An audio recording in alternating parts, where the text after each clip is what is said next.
So let's talk about a few.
Can you hear me? Can you hear me? I've had to change. Oh god.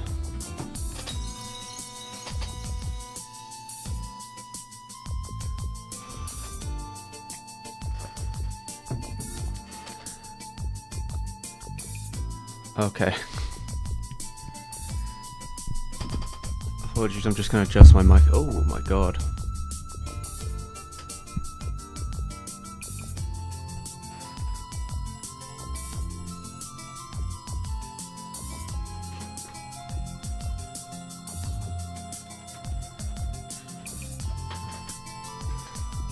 I'm working on it. The mic is I've had to change some things. Wait a minute.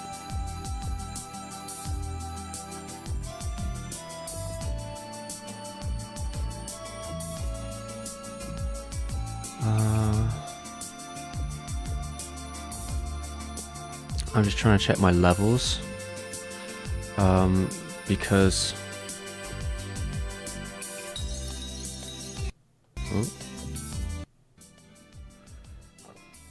there we go, that's a bit lower.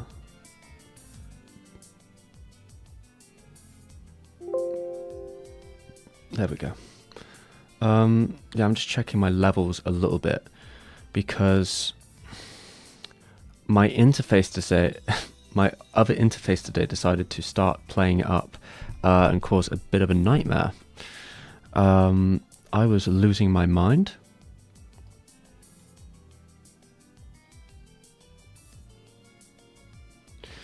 And yeah, I lost a lot of the day trying to figure out what thing was wrong. If it was my preamp, if it was my interface, if it was the wires, if it was the plug.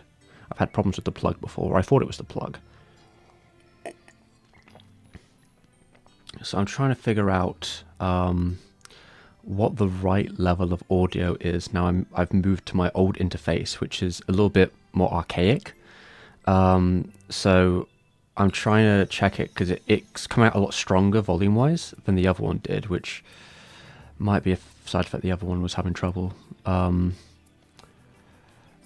this one, I'm constantly just adjusting the levels and trying to see if it's making a difference.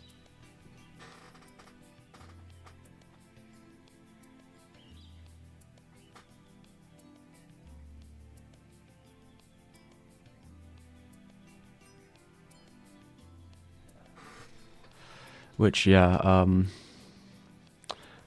I hope it is. I'm working on it. I'm working on it. How does it sound right now? Because I'm just trying to find a good level for it where it's not peaking or anything.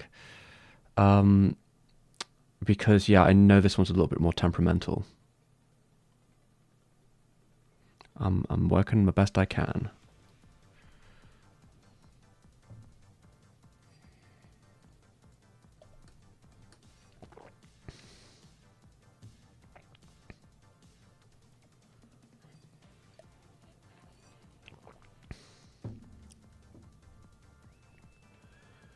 It's probably not squeaky. I'm just trying to find a level which it won't peak, basically. It's getting into the red right now, but that's probably okay. I mean, the red is like -5 or something. Yeah, I'm just working it out right now. And let me just... Oh,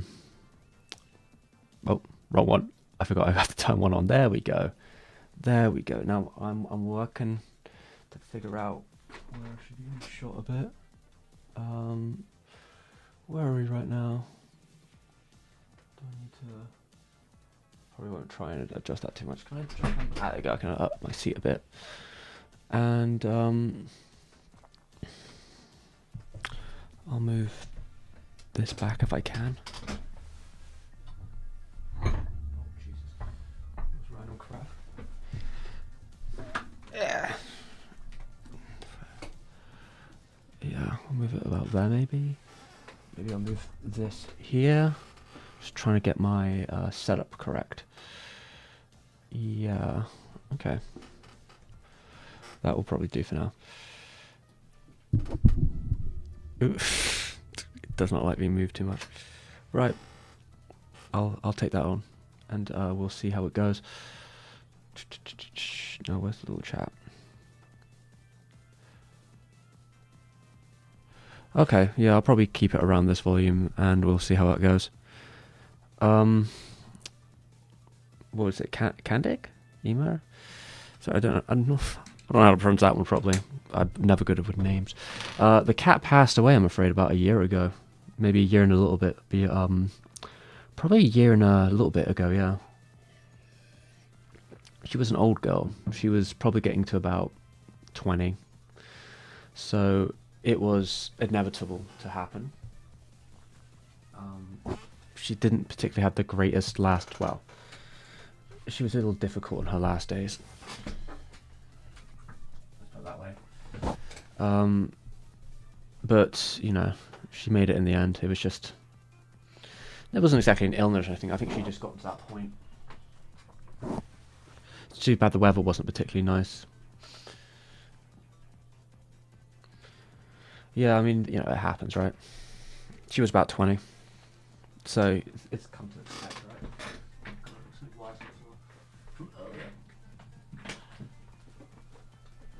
Anyway, let me just check over about everything. Oh yeah.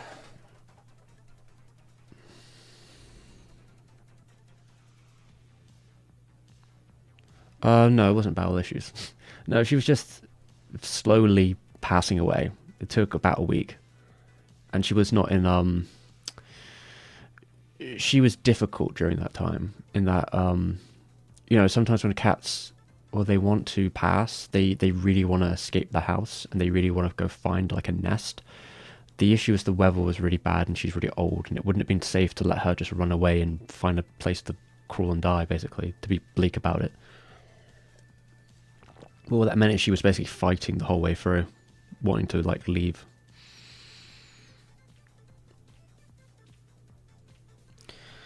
But that might be a bit too sad topic, really. It is a little bit bleak. But yeah, I am right now just adjusting a couple things. So today, let me. Oh no. If I go like that, and if I click this one, I go back to here, and I press the button again. Yeah, the cat did interrupt quite a lot. Unfortunately, that can't happen anymore. She did like to meow, I will say that, and she was she didn't exactly give that one up, even in passing. But yeah, she was sweet. But you know, our time comes for everyone, right? Well, that chair is very squeaky. Right, so I'll probably chat for a little bit before I get onto the main thing. I'm going to be looking through my document on Angel's Egg, and I might need to get up something on my phone just real quick, just because. Oh yeah, I'd better be careful actually with that one.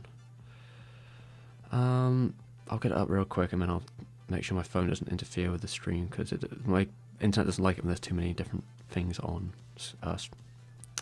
internet-wise. So I probably want that one up. There we go. And I'll close that down. There we go. Right. One step at a time, huh?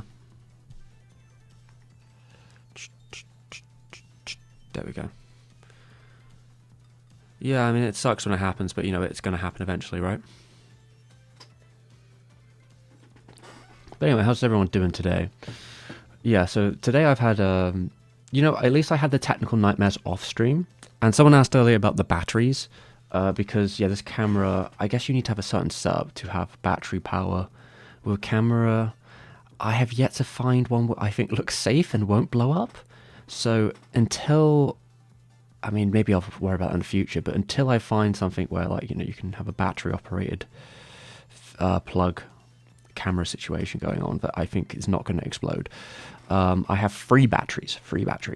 I have this one, which is pretty good. This one lasts probably about hour 40. You know, it gets about hour and a half plus out of it. And there is two other batteries here that are charged, which won't last as long, but they are there just as backups. I'll probably only be doing 2 hours or so, 2-3 hours of streaming. So like, I'll only go through like one battery at most. But yeah, I will not blow up because I do not plan to get like a random, unverified battery plug charger combo that you shove in your camera, because yeah, if it goes wrong it could literally destroy your camera. So like, what a waste of money that would be, right? So for now, the batteries is going to be in my way until I figure out something else.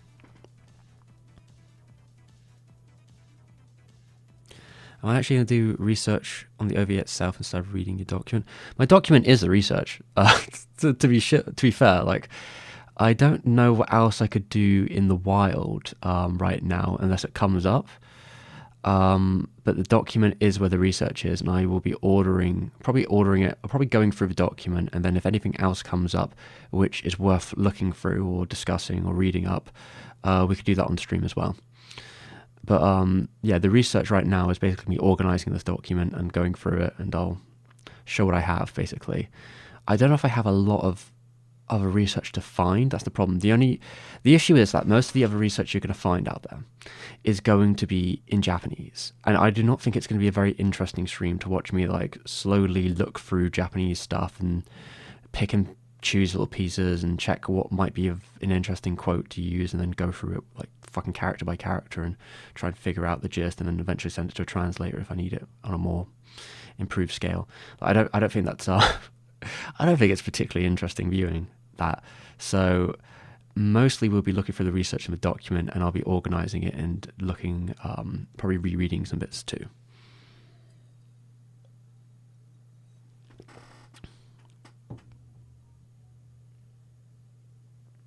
Oh damn! A tribute page. Is this like a anthology? So what is this, like a scene? You know, like a little comic book thing with artwork for Angel's Egg? That sounds quite interesting. Where did I get the document? I made the document. What are you talking about? How did I get this document? I made it. I'm the one who did the research. Like, this document is all my research. It's not like I found this. I had to like scope it and craft it myself.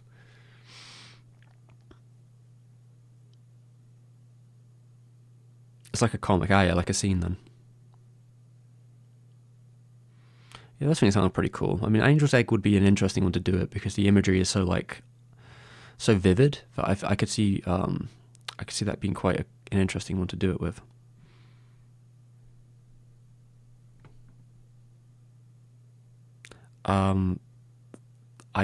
I do not know this user called Carrot on the last stream. There might have been someone called Carrot on the last stream, but I don't know them. I may vaguely recall that, but I don't know. I don't know what I'm supposed to know about them.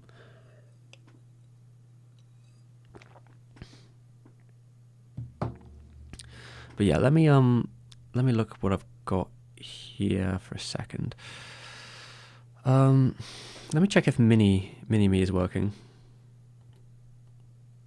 I'm assuming it's here. If I move him up, oh, he is working. So yeah, there's Mini-Me and me. There's two of me now.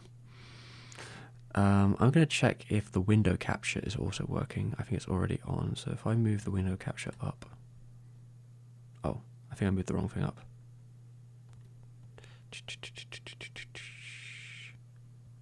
There we go. Here we go. So this is probably where we'll be. And I'm probably taking these headphones off now because I don't actually think anything's playing anymore. I don't know if I can be bothered to fix that. No, I wasn't under planning to have a lot on. So here's my document. Here I am. Let's have a look through. And I'm going to be doing a little bit. I'm going to try and I have basically my script in hand as well. So I'll be looking through to try and organize what goes where. The first thing that comes up, it says liner notes, but I imagine it would be that one. So liner notes is probably 84. 84. There we go. Let me just get the thing on the screen so I can actually see the chat. I've got my second tablet going. It's basically a second screen, but it's very low down, so it may not look like I'm peering away.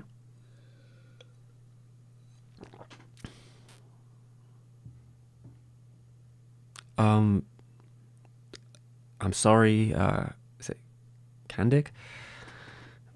You have to tell me how to pronounce the name, but like I do not keep reference to every chatter that I speak to in one of these streams. So I don't know, what do you want to say about them? They might have said that, but I don't know I don't know much about them outside that they're in the chat, which is fine. Let's see, including Lupin. So I think I went through a couple of these. I can't remember how far we were actually in, but I'm going to assume that I would probably call this one 85. That's maybe an extra there, which is it's not suitable. I could maybe make that 86 for now. So I think I organized this last time.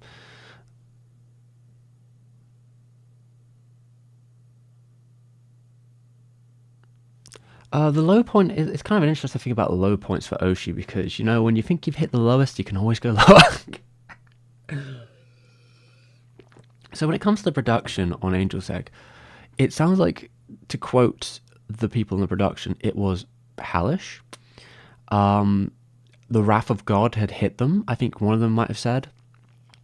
The situation though with Angel's Egg is it doesn't sound particularly unique in that, like, it is just one project, which, I mean, I guess it always is, right? But if you think about what Oshii was going through with doing a television show and doing a movie on top, and then sometimes also doing the OVA, so having like 3 projects on at once and barely not sleeping, I would say that sounds to me like a harsher experience because of just that the degrading of working continuously on a television show. I had this quote. I had this really good quote. I'm so pissed off because I can't for the life of me. This is why you've got to always keep your sources right. I had a quote and I found it somewhere and I have not been able to find it again. So I haven't actually put it in the script. But I had this quote where Oshii was basically saying something like he said something like a tirade of like.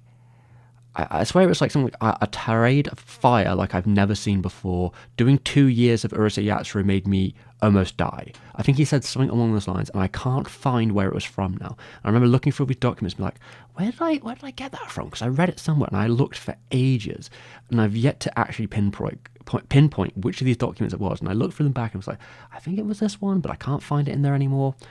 It was a very extra quote. And it was something like that, and I thought that's a really good quote. But now I can't find it.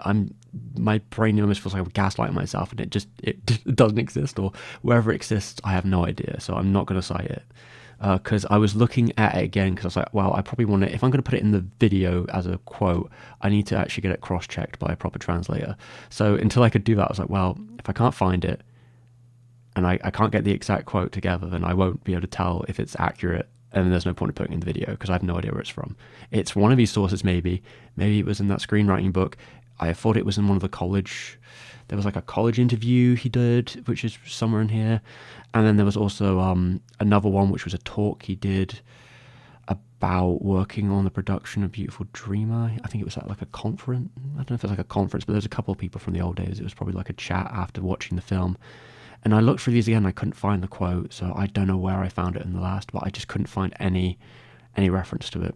But I looked at so many different random things that it's possible it was in some Japanese book or something that I didn't actually use in the end, or some reference. It's like lost to me, and I will never forgive myself for losing it. No, he didn't really work with Takahashi. Takahashi was not there. Takahashi was making weekly manga. They very, very rarely talked. I think there's even quotes in these documents there where they say about like, did you spend a lot of time? They didn't see each other very like at all. There are very few instances when they were talking, and usually it would have been during like a premiere or something. But in the day-to-day of the show, like Takahashi has very little to do with it. Because yeah, she's busy. And that's completely reasonable. But yeah, she didn't really spend much time with the author, I'm pretty sure. With Oshii, even. I think she said as much herself. And, like I said in my video, the beef between them is very much overstated for the drama of it. And Oshii loves to do this. Like, Oshii loves to over-accentuate the beef too, because he likes weaving a tale, and he doesn't care if he has to lie to make it more punchy.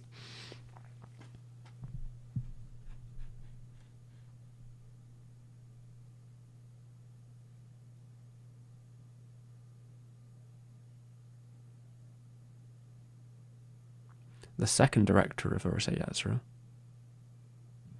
What was the second director of Urusei Yatsura? What, the quote?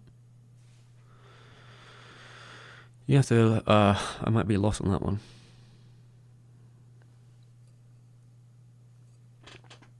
He might have said something like that. Maybe he did. Might explain why I could never fucking find the thing. Maybe he said in that commentary, did he? Well, it wouldn't. Well, if it was him, then it's not relevant. Yeah, I mean, the document is available for people because I link the same document for each of the videos. Currently, we have 2 videos out in the Oshii series. Dalos came out yesterday, and Urusei Yatsura came out a couple weeks ago.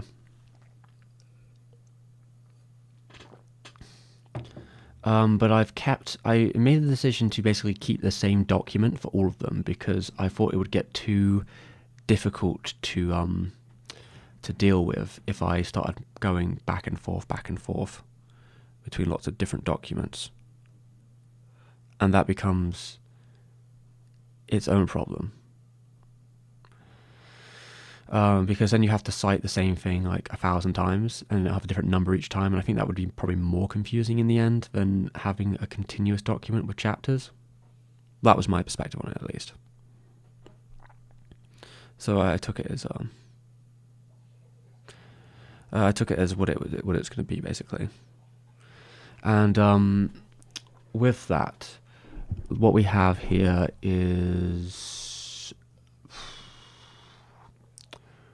Where am I even going with this? There's some interesting stuff actually with the Amano illustrated biography, and I can probably show it, but I will have to jump to a different document. But I don't see why not. That one is used quite a lot. I'm not sure if it is 87, but I will say it is for now. So it's probably going to be... I'll have to go to the Angel's Egg document. I got a script here. Now, the script is, restricted information.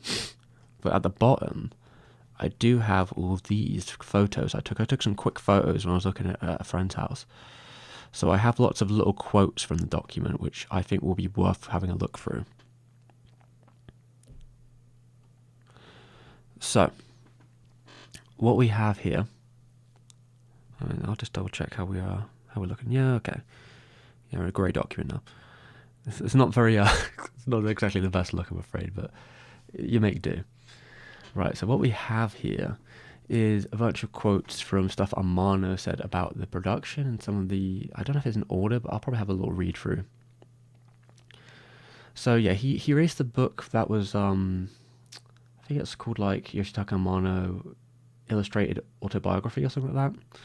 I bought my friend a copy of it years ago, and I went over there and checked it over. One day I assumed I would do something like this, so it's always good to have that in your back pocket idea. I was like, oh yeah, and then we have a look through what it says about this period and what it was like on Tatsunoko. So from the other side, he goes, I knew Mamoru Oshii because he also came from Tatsunoko, so a long-time colleague who left the studio 1 or 2, 3 years before I did. However, we kept in touch, and in the beginning of the 80s, he proposed that we work. And in the beginning of the 80s, oh okay, I don't know if they have a specific, I suppose that would be the Lupin period. Yeah, the dates are a little bit blurred. I mean, I think I found one of the other ones that said 82 for the Lupin. Maybe that's when they actually went into production, but the pitch may have went earlier. He's saying the beginning of the 80s, and I think he went freelance around 80, 81 too. I have to remember when. So he proposed to me that we work on an animated feature for Hayao Miyazaki's Lupin III. Not technically his, but yeah, he was involved in some part. Didn't want to do it though. I accepted and we started to work. We already made some progress, but ultimately the project fell through for reasons I don't know. Oshii said it's because it was too weird and radical, and the producers didn't like the ideas and were like, nah, fuck that. We're going to do some other stuff. Which ended up being the 1985 movie of Lupin, the sort of Gold Babylon, I think it's called. What was Babylon or Gold? I can't remember the name. Ooh, where's my house?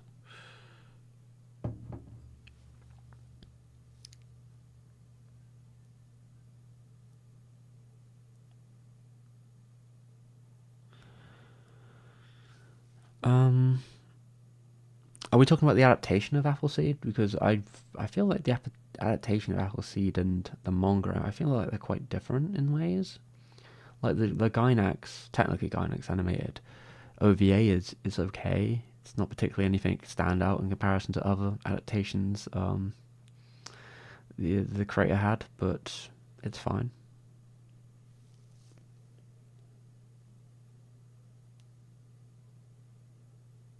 Legend of Gold Babylon.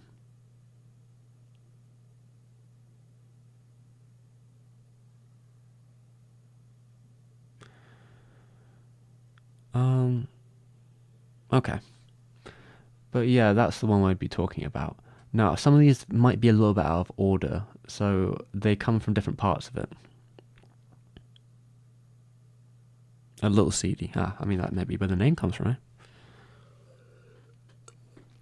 I think the OVA doesn't really have enough time to sort of build up the world in such a way. It's very buddy cop.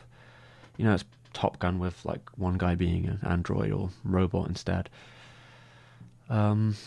But yeah, it's pretty simple cop like drama stuff in the OVA. I imagine the manga has a lot of time to evolve that and build it up. And it's probably drawn maybe a bit more nice as well. So this part here is an interesting one because this is about when, so in 1995, because Amano was big in France, they brought it to, now I don't know if there's any people who are French in the audience who can actually say this, but you know, what was that? Biennale de Orleans, or that I'm no Frenchman, so I cannot say. Orleans, maybe?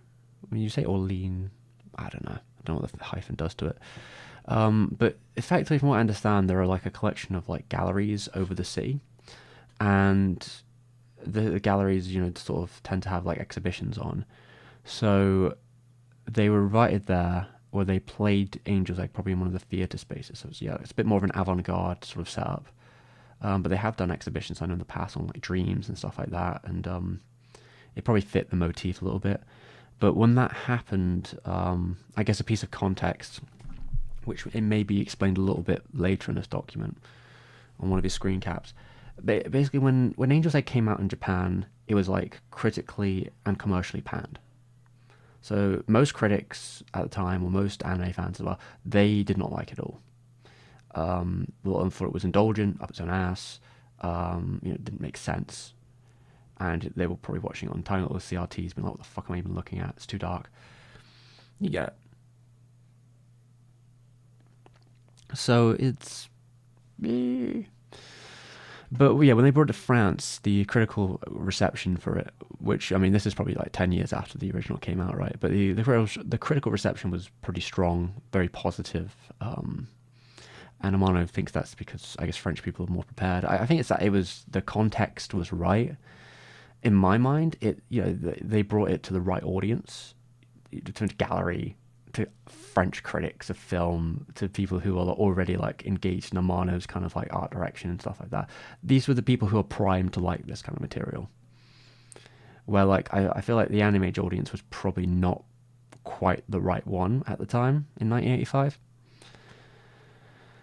Yeah, so here's another one. Many people thought our movie was nothing more than an incoherent babble of artists wanting to please themselves above all. It's true we had fun, but we had a message to share, things to show, and maybe it was not purely entertainment. But Oshii-san and I wanted to tell people, look, you're about to discover a really new world. We wanted to propose an artistic vision built around an imaginary world. From there, it was obvious that some people would like it and others wouldn't understand a thing. Which is fair. I think that's pretty true to the thing. And I think this might be the part where it says, you should not watch the film thinking about it as a 71 minutes of entertainment. It's an art anime. And I have a feeling that the French audience understood that far better than the Japanese. Which is, in relation to like, the Japanese audience not being a big fan of it overall. Yeah, and then connect to that, Angel's Egg was not a conventional animated movie. According to Amano, we should not watch... Yeah, so I think that's just a connection to that phrase, is it? Oshii and I had main plot. Okay, yeah. So I think this is about the production. Oshii and I had, of course, talked about the main plot, but there was no real script. I had a concept art and storyboards, and they might have been This might be a bit of a dodgy translation because Oshii did the storyboards. Amano did the image boards, and a lot of image boards and a lot of concept stuff. He wasn't really doing the storyboards per se, but I guess the image boards was one step further.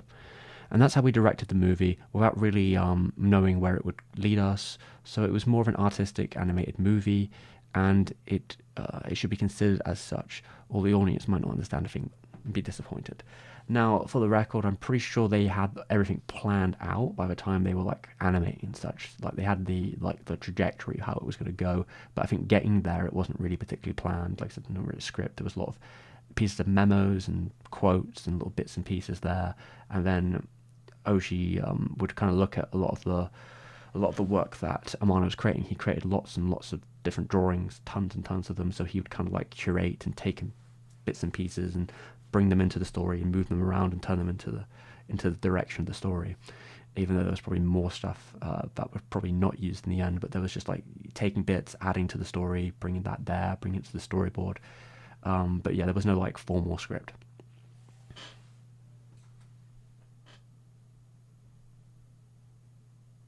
That's all right. We're not that far in, to be fair. I've only started looking for the document recently, so you're good.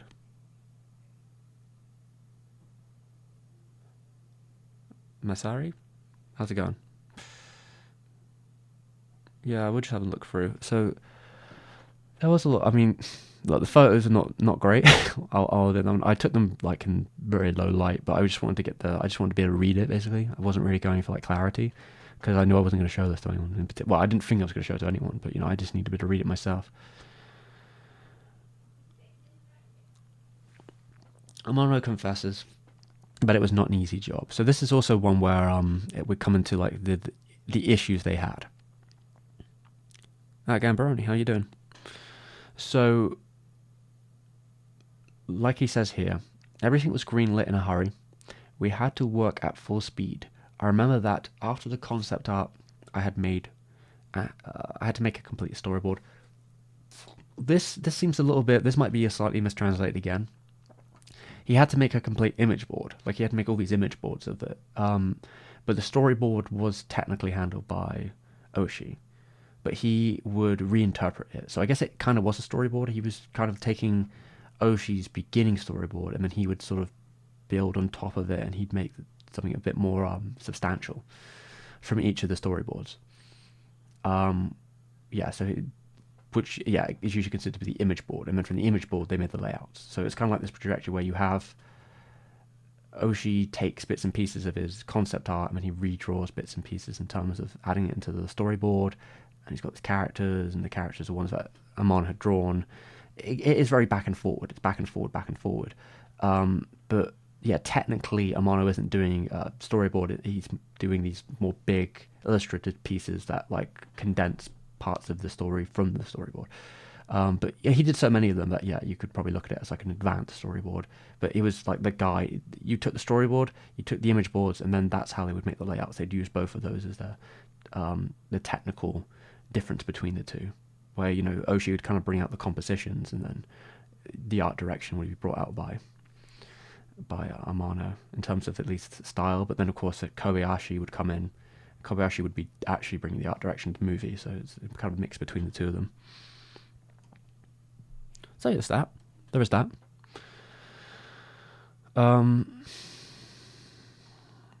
So I think we said, everything was green in a hurry. We had to work full speed. I remember that after the concept art, I had to make a complete storyboard and made hundreds of illustrations. He did make a lot. To stay focused on the task, I went directly to Studio Dean, where the anime was going to be produced, and I didn't get out of there until it was done. I slept there too, and I really went through hell. I even got sick. I think Oshii says it differently, but I'll take Amano on his own word about what he was doing at the time, but he probably did make hundreds, and I think there is a quote somewhere in here where Oshii says something like that. Amano didn't even get up to go to the toilet. He said he was so dedicated to drawing, he would kind of just stay at his desk all day drawing, and he never saw him leave. And I guess he slept there too, so but I'm hoping he wasn't breaking his bladder or something, or destroying his kidneys by doing that, but I don't know.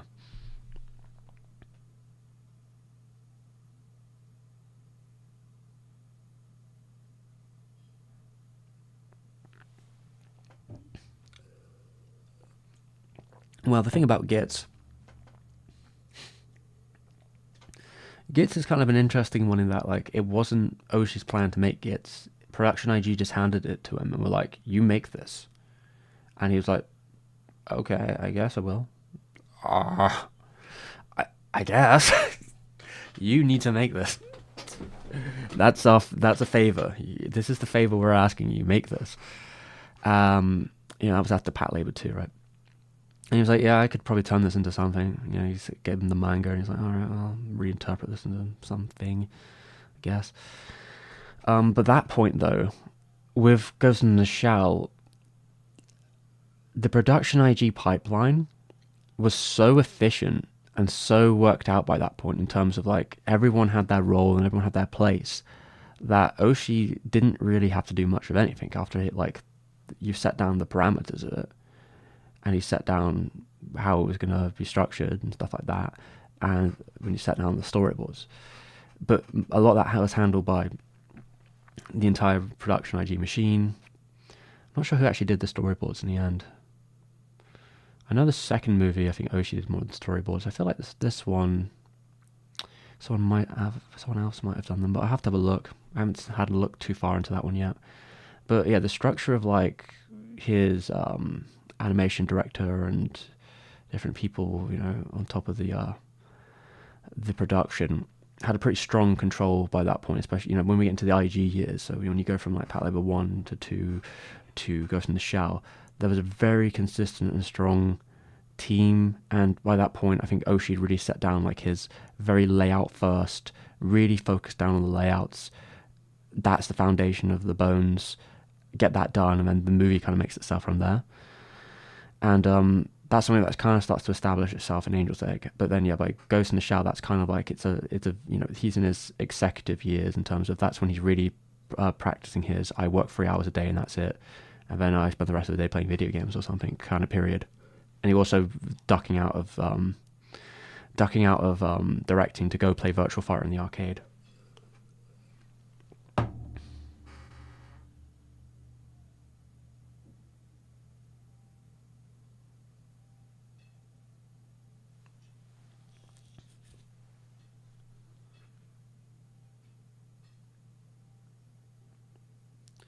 Yeah, Watanabe had some interesting tweets. I don't know why he left Twitter. I don't know if his account just got deleted because it was inactive or something, but he sometimes has interesting insights. I'm not sure of how many of them are super trustworthy. I mean, you've got to take him as, I guess, his word, pinch of salt and all that. But, producers be like. Well, Ghost in the Shell 2 was directed by Oshii in a sense. I mean, there's a unit director, but like that's not really uncommon for like movies. Movies tend to have like unit directors or sort of people working on bits under them. Co-directors maybe, in an animation sense, this isn't like super uncommon. I mean, like most of Oshii's stuff and IG's going to have a unit director. So that's kind of like almost like an episode director for the movie in terms of like how a series is put out. But like it's somebody who's like second to the director who maybe focus on different pieces of it. And yeah, those movies had particular unit directors. They had, I think, 2 major people on like art direction. I think you probably had who was it? What's his name? Can't for the life of me remember now. There was definitely some people that Oshii very much relied on during these periods of time. Some I think he had a falling out with at some point, but they were very much like the core of his reliance. I think Oshii said it before about you have to like rely. When he himself is, he can draw, he can make the storyboards and stuff, but he needs somebody who is an animator to like move between those worlds, between him being mainly on the writing and sort of storyboard direction kind of era. He needs somebody who can translate into the animation world. So he needs someone who's very strong in that area. He obviously had his art director too at that point, someone he uses pretty continuously. But yeah, there are a lot of people in particular who are very dependent on those projects. But I mean, he's the major director of Innocence, but Innocence does have all kind of things going on.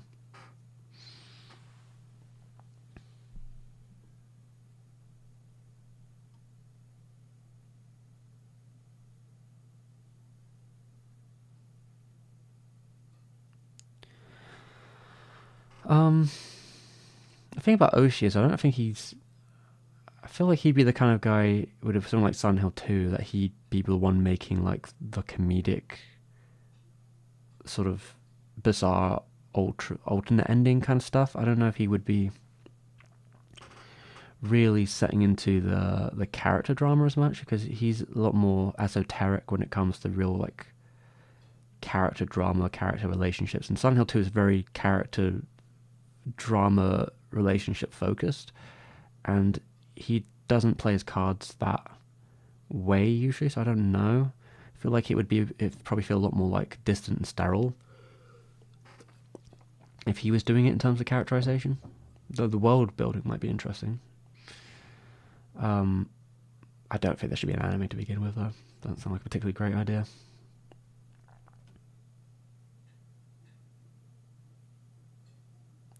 I mean, the version of Silent Hill I would imagine Oshii would create would probably be pretty wacky and stupid. And it would definitely be like one of those alternate endings where there's like a birthday cake and aliens and stuff and people hanging out, and there'd be a dog in the control room. That's definitely where Oshii would be. Yeah, hit that like button.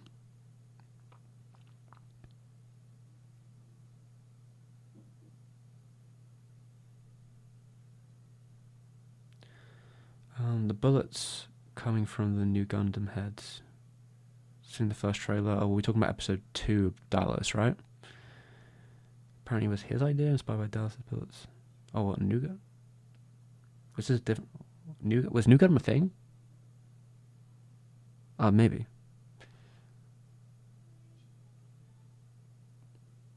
I mean, Talking Head is like a shit post, right? And there's other stuff to do.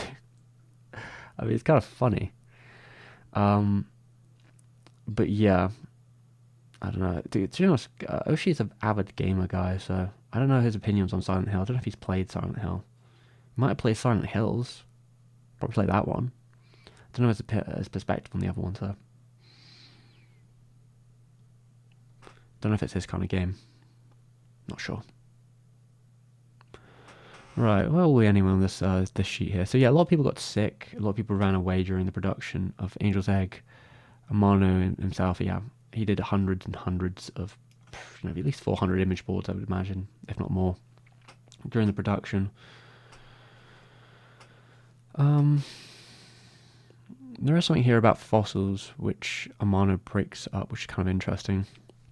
So at the time I was thinking about a movie, I remember I often went to the museum to look at fossils and study them.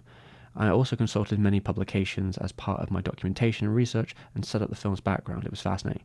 So I feel like Amano was really into, he seems like he had like a personal interest in sort of like fossils and stuff, and I think Oshii quite likes them too, in a different capacity. But yeah, it seems like Amano really went into that. Looked into it, at least spent some time. What a way to spend your day, right? Just like, I'm gonna go to the museum and look at fossils. That's my day job today. It's like, jeez. Nah, nothing much happened. Nothing crazy, you know. It's all good. It's all good. Right. But yeah, let me see. Magazine at a time. Yeah, you got some nice reviews. I think they're mentioning here Anime Land. So this is the French Anime Land, giving positive reviews to Angel's Egg in the 90s. And that probably comes in later. I think I said it last time, but yeah, in the end, it was a French company who ended up getting the world rights to Angel's Egg. Last stream we did, I mentioned that what effectively had happened is Takuma Shoten had illegally sold the rights to Angel's Egg's international film rights, pretty much all of them. They'd sold that to Roger Corman when they weren't supposed to. Then Roger Corman had sold it off to somebody else, and it sold it off to someone else, and sold it off to someone else. To the point that these rights have been lost for 40 years, until the beginning of this year when Wild Bunch and the other company, I think they have a joint relationship. It's basically a French sort of film house. They found the rights somewhere. Maybe it was in France, maybe it was somewhere else, but they ended up finding whoever owned the rights, or the person who owned the rights maybe finally died, and it was up for grabs. They got the international rights, and now we are in a new era for Angel's Egg, with America then bringing G-Kids in, and they bought the American side of the rights from the French, and every other company will probably shortly follow. Don't know if the UK has said anything yet, but it's probably going to be Anime Unlimited. Maybe we'll also get a limited release, which would be nice, but who knows. But yeah, you can tell even back then the French were very into it. Very into it. And this bit here. Oh yeah, so this is the classic quote here. We'll probably talk about this. This is the classic Aftermath quote.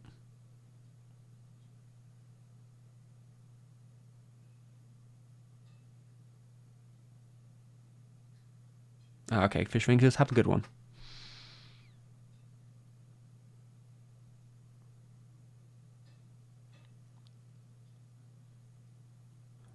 No, of course, Oshii saw none of the money. It was illegally sold, so Oshii does have the rights. Like, Oshii, Amano, and Takuma Shoten all own, like, distinct rights to Angel's Egg. So, Amano and Oshii are, like, they do own some of the IP rights of that. So there's, like, you know, joint right ownership between these. But what that means is that Oshii and Amano should be consulted if you do anything with the rights, because they're basically a shareholder of the rights, you know? So, like, you can't stand any of it off about consulting the other people who own them. But Hideo Ogata just did it. I think after it was such a bomb, such a catastrophic bomb, he was just selling rights. Takuma Shoten in general were just selling rights to things they owned to Roger Corman. Because I think the same thing happened with Nausicaa, because they were like, we can give you a couple animated film rights. Like maybe Corman was looking for animated films, and he's like, okay, well, we've got a couple animated film rights here, this one, you want those? And because Angel's Egg was done, it was fucking washed so badly, they probably didn't think they were ever going to see any money out of it. So like, we could probably make some money back by just throwing out the rights here. And they did so without consulting either of them. And chaos ensued basically from there. Which is where Oshii makes a mention, I think, in one of the books. I think it is Fight to Win. I think he mentions in part 2 a Fight to Win. It's probably in the document. I'll look at it again in a moment. I think he mentions that Takuma Shoten, he calls them a Yakuza company. He said that allegedly they have some connection to the Yakuza back in the day, like in the early years.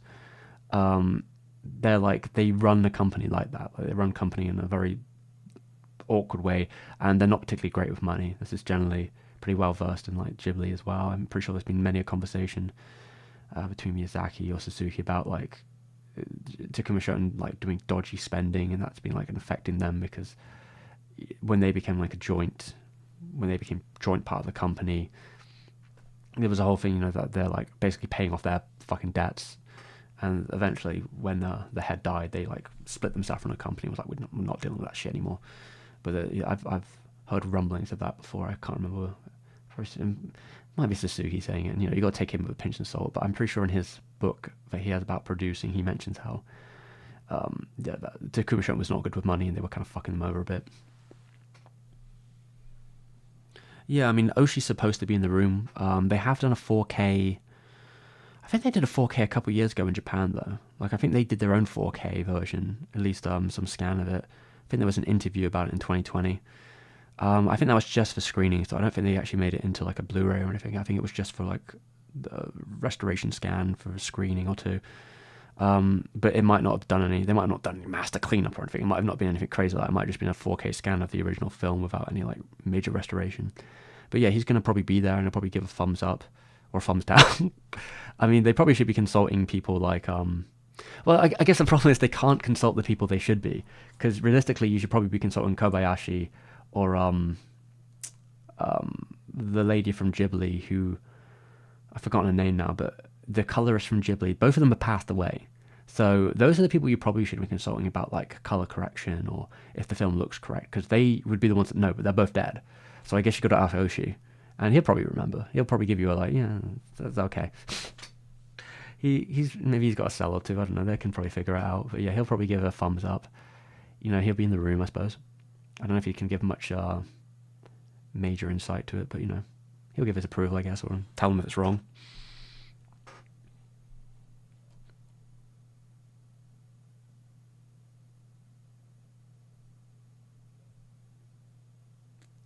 Kojima hint to some Yakuza connection in the last Metal Gear. Was that with Konami? I'm not sure what we mean Yakuza connection, that one, like in the lore of Metal Gear Solid.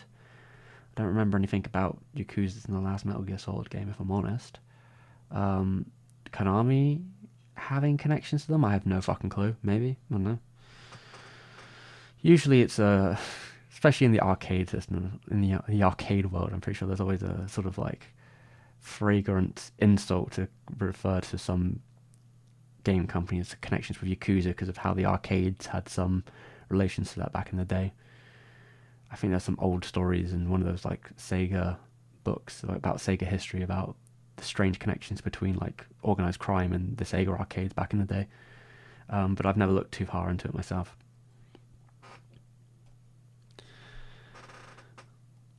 But yeah, it's a nice story to find that it will finally get a full release. Now, looking at this note here, on that note, yeah, so this is the classic quote about Angel's Egg and the aftermath of Angel's Egg, which is, she said it a million times. Here we have, I guess, the most recent when this book came out, which is the feedback about Angel's Egg. To tell you the truth, there was almost none.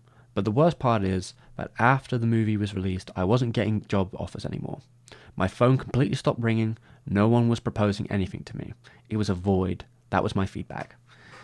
So this time, yeah, basically Oshii was blacklisted because he'd went from the guy who had like, or say, Yatsura television show under him, and the movies, second movie selling really well, to like the guy who completely bombed fucking so badly that we don't even have recorded numbers for how many Angel Egg laser discs or VHSs sold. So anytime he pitched an idea to someone, they were like, yeah, that's a cool idea, but we're not, do it somewhere else. I think was the term he usually said. They're like, yeah, that's cool and all, but like, not here. Nah, mate, you're poisoned now. Don't want anything to do with you. Despite Dallas, despite Urusei Yatsura, despite Beautiful Dreamer, they were like, nah, fuck that. Washed. So he spent several years basically in his house, mostly alone, playing video games, living off royalty checks.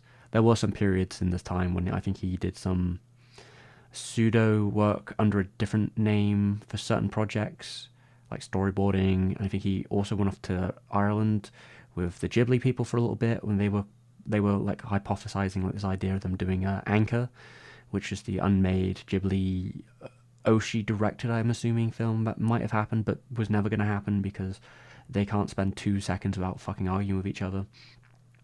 So that kind of fell through, and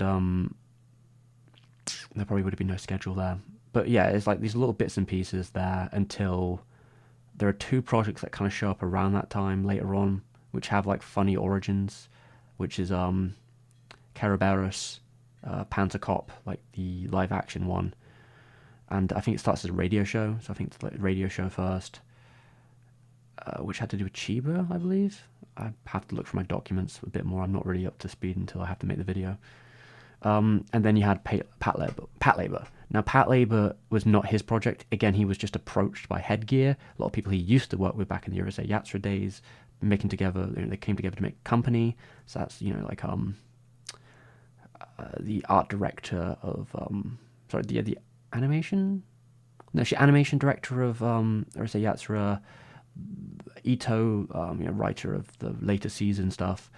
No, actually, I think he married the animation director. Then a couple other people who were involved, mecha designer, etc. And it seems like they got him on board because they know he's good at keeping to budget schedules. Back in the day, back in his Tatsunoko days, he was, and I guess with Urusei Yatsura, it's like good at keeping resources down, good at hitting a schedule consistently. So they were like, fuck it, get him to direct it because he's not doing anything else. And Patlabor became a massive success for its time.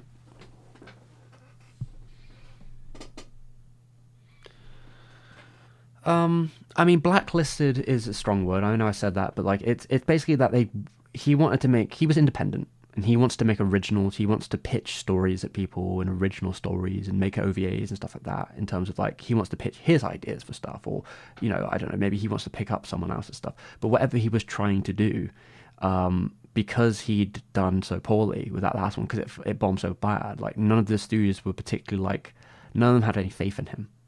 They lost their faith, so like, nah, I don't want to, like, you failed so badly last time, we don't want to risk that happening to us. So we don't want any of that Angel Egg shit in this place. We don't want any of that. We don't want it. So the stuff he was getting pitched was coming from like old friends or stuff outside the industry, like with the live action things. And I think there was also the comic series as well. So it's like the radio play, comic series, film. They sort of happenstancely came out all around. I think there was sort of like a tripping motive between these and how they ended up becoming a media mix. Where Patlabor was a bit more planned, but it wasn't actually Oshii's plan. He just sort of like was brought into the mix and was like, well, I've got nothing else to do. I'm not like I'm getting any other work, so I've got to.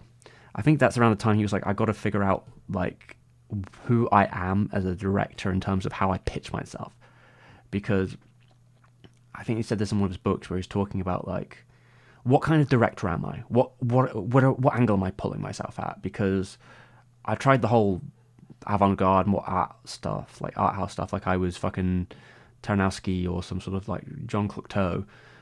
That don't sell. That's not going to get me anywhere.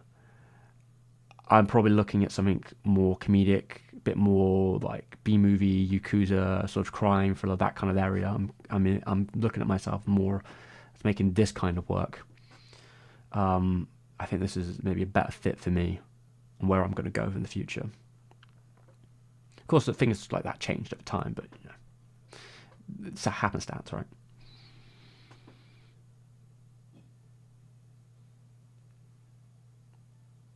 Yeah, he does like himself some ruins. And he certainly likes some girls, that is actually true.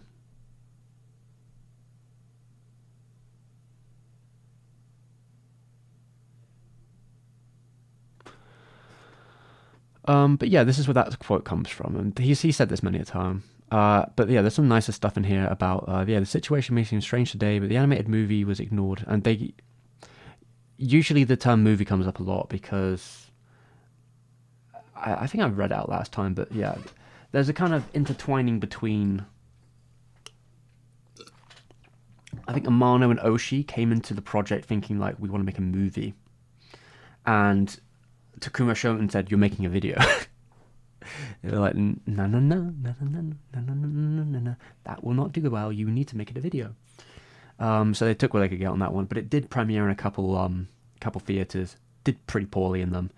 The reaction was muttered confusion and some slow clapping. There was that. I think they only did about 3 showings or something. And they didn't go particularly well. But you know, it probably explains why it is widescreen, which is quite peculiar for the time. Like if you're making an OVA, right? If you're making something that would have been for video in 1985, you probably want to make it in 4:3 because that's the aspect ratio. So making it widescreen seems a bit weird to me because it means you're going to be letterboxed on like a tiny television, which probably isn't going to do you any favors for the detail problem we're talking about in terms of like the CRT is probably not the one for like capturing a lot of that like stark imagery. Yeah, especially since, you know, a lot of those CRTs don't have particularly the strongest, but not exactly the brightest either, are they? So, like, you know, unless it's like the middle of the night, you probably might have a hard time seeing what the fuck's going on the Angel's Egg screen. Do you like Pocahontas? Fuck am I know.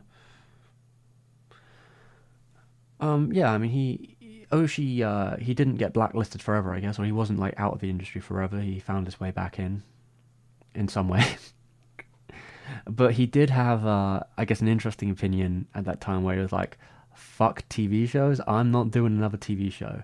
Which, even with Patlabor, the television show, right, he didn't direct that. He was like, I'm not directing another television show. I ain't doing that shit. I did that for 2 years, I almost died. Fucking kills your soul. Like, I can't be doing that stuff. So, yeah, it ended up being some other person, and he was, I think, took on the writer perspective on that one. More overview. But yeah, I believe the happenstance of Angel's Egg is after Oshii had his big pull. Patlabor was a pretty big pull for him in Japan, and then Ghost in the Shell did really well in the States, and people in Japan know it did well in the States, and the numbers in the end, and by like 2002, I think the numbers like, it sold 1 million copies worldwide, which is like, that's fucking crazy. So, most of that abroad. But yeah, you have these pretty big numbers. And then Amano has Final Fantasy, which is, again, popping off everywhere as well, with like Final Fantasy 7 and 8, 9, etc.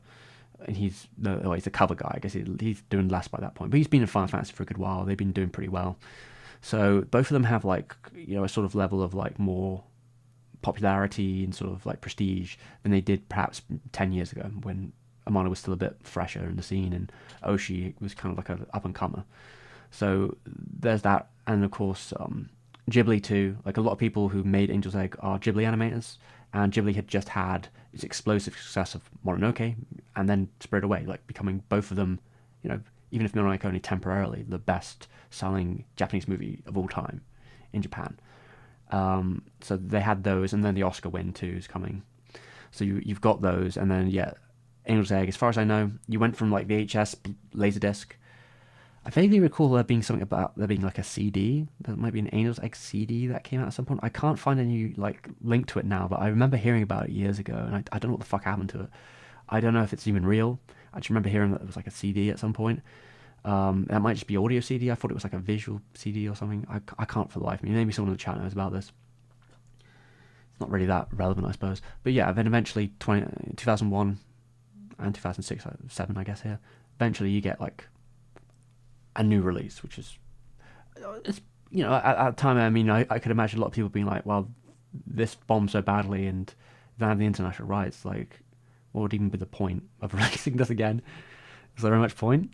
But I guess enough people became famous that, and maybe it became a bit more of a cult situation, but they were willing to release it for those who cared. Kind of built up that little grassroots enough that people were willing to buy it.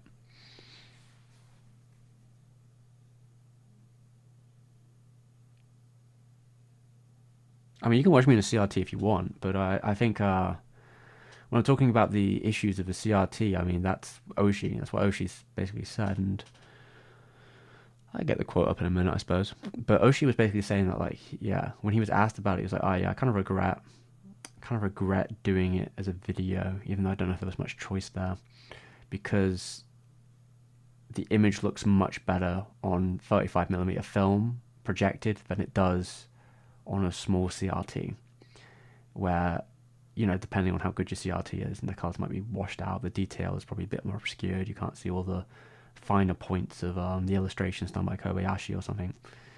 Though I imagine some people would probably still see that there's quite an appeal to that, but to Oshii, I guess at that time, he was like, I don't think this really sells the image in the best way. It's also very small, and, you know, this is a film that has quite a lot of scale to it.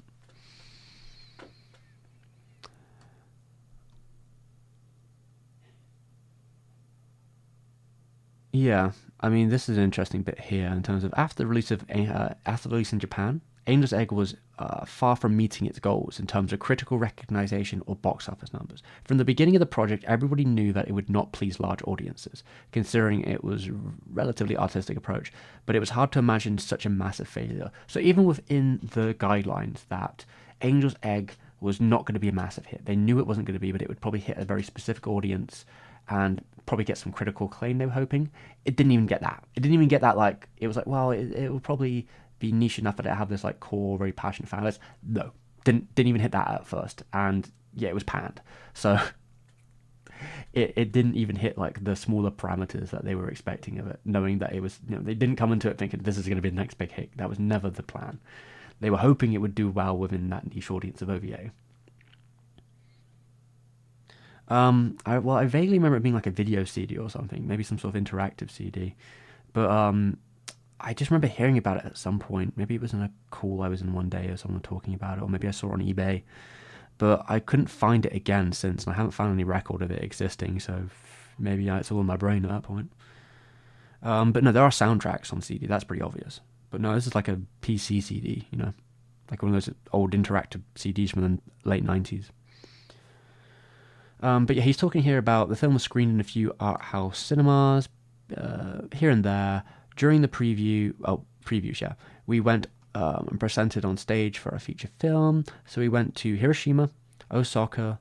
This makes it sound like we went all over Japan, but I must tell you the truth, the movie was just screened in a few cinemas. In short, we lived through a disaster and was so sad because the team had worked hard on the movie and they were really talented. You got Shinichiro Kobayashi. He took care of the backgrounds. Yasuhiro Nakura, the animation director. And let's not forget... Oh, fuck, I don't know if I have the next bit. I can't remember who said next. Probably one of the animators, I think. I think we've seen that one before. French critics liked it. There was also a book written. So, to pitch it, I remember that Takuma Shoten, they kind of pitched it as like what they call an anime bunko book. They're like these small 400 yen books where they're mainly sort of like picture books. They have illustrations with a couple words next to them.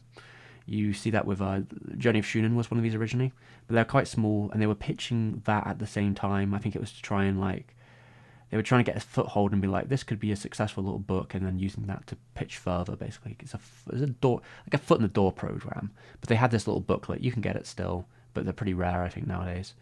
They were too expensive for me to pick up in comparison to like Journey of Shuna, which I think I picked up a cheap copy of one of the later editions of it in terms of the Japanese one, because I had the English one and I got the smaller Japanese one just for sake of comparison. But it was definitely one of the like much later produced ones. I was hoping it would be a original, but that would probably be much more expensive. But it was pretty cheap. So you get what you pay for. So yeah, they had that little book, and I believe Amano also released his own Angel's Egg book at a later date, which had some of his other image boards, and he kind of constructed his own story out of them. So he had his own kind of like Amano's Angel's Egg sort of thing going on, where if he was controlling the narrative, this is how it would go. Kind of little project, which is probably just like an art novelty really now. It was never meant to be like an animated thing or anything.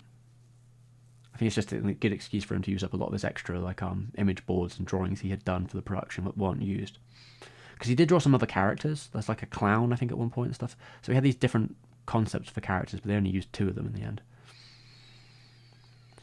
With this base work, it was easier to convince Takuma Shoten to finance the new animated movie. Yeah, there you go.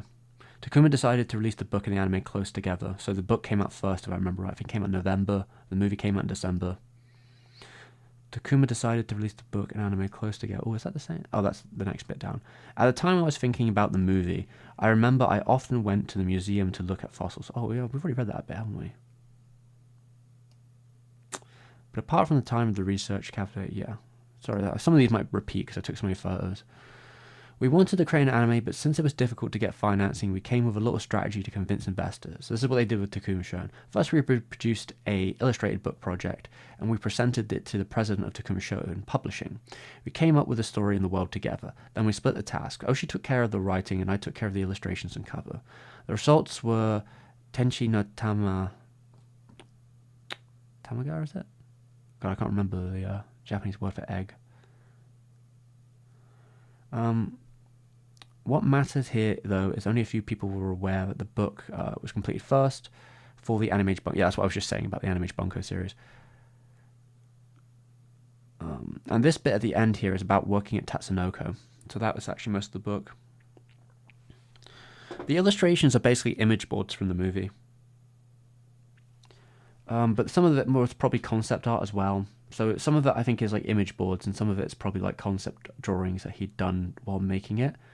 I don't think they're particularly unique, so they were just stuff that was already going to be used for the production that they kind of recongealed into a book with a couple of pieces of like random Bible quotes and other pieces of like obtuse text.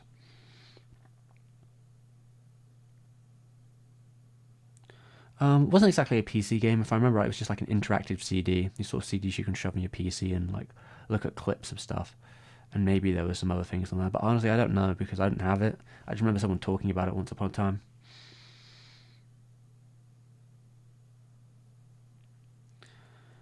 Tamago? It means egg, right? Japanese for egg. But yeah, this last one here is about Tatsunoko. So I don't know if many people know this one. Amano, he started working at Tatsunoko around when he was about 16, I think. He basically like dropped out of school and he got a job at Tatsunoko because Tatsunoko was somewhere close to where he lives, if I remember right. In his documentary, the documentary thing, he basically says that him and a couple friends went up to Tatsunoko to like look around. So they kind of like went in and did like a tour or something. And he brought a bunch of his work, a bunch of his drawings with him to kind of like pitch himself. And they took it, and then he got like a letter, or I think it was a call from them at some point being like, you should come get a position, basically. They obviously they thought he had a lot of potential. So yeah, he dropped out of school and just like instantly went into the anime industry. And he stayed there, I think he said, for a good 15 years. And he joined them, I think it would have been in like, I think it was in the 60s. It might have been the late 60s he joined. And he would stay there like for the entire the 70s. But yeah, he stayed there quite a long time.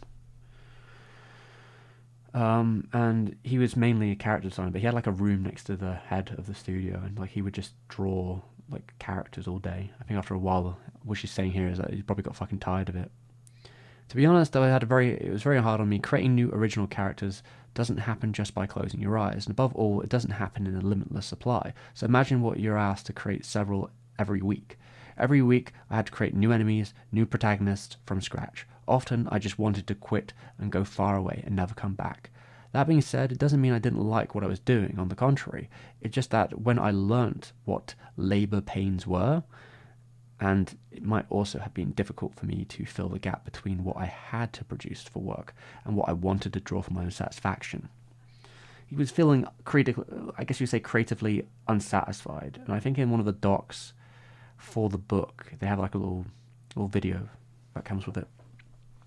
They say something along the lines that like he would draw these characters, but then the versions that are on screen are an interpretation of his characters. So he doesn't really have anything to show for all those years, or that's how he feels. I mean, these are technically his character designs, but they look different on screen because they're adapted and adjusted by the actual animation director or whatever. So he had done all this work, but it wasn't, quote, his work. It was work he'd done for a very specific output that was then molded into the stuff. So he didn't really feel like he had an identity creatively as an artist about what direction he was or what his work was, because he couldn't see it on the screen. He could only see like remnants of it, which is where I think the freelance era comes with him, and he wants to like kind of go off and sort of find his style and find what kind of work he wants to do. I don't think it was a game necessarily. I think it more maybe just like a couple of the clips of the movie on a CD or something, but maybe it was the whole movie on the CD, I don't know. And again, I don't even know if this exists, but I just remember talking to someone about it many years ago. I remember hearing about it. It might be a foreign one. But by looks at it on the Japan side, it seems like for them it was like VHS, Laserdisc, and then 2001 DVD. So I didn't see any mention of something in between those. But you never know.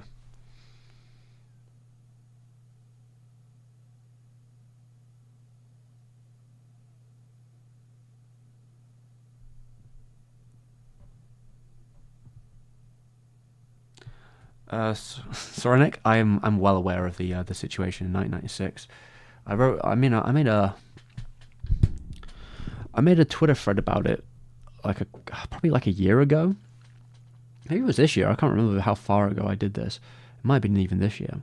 But yeah, like I believe that the 1996 American interview is probably where this came from. But the issue really comes with they translate it in a really weird way, where instead of them saying what Oshii seemed to have said, which is, and what he said in other interviews, which is, yeah, when I was younger, I thought about studying like theology at university. That seems to be what he said, and he said that again in other. In fact, we could probably do a little reaction to one actually in a moment. Let me get it up. So let me get up. We're going to do a live react, everyone. Where would it be? This one? No, 1 second. I'm going to have to find. I'm going to need to get my chapters up again. You're going to come up? Oh, I'm in the wrong thing. There it is. We are going to go to Angel's Egg. Now, I'm going to look for...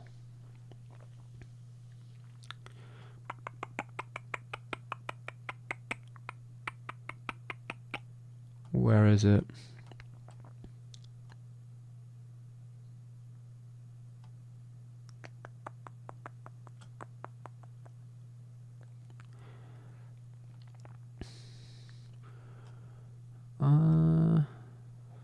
Pretty sure I had, there it is. Oh, fucking ads. Sorry, everyone. I'll wait for it to play out.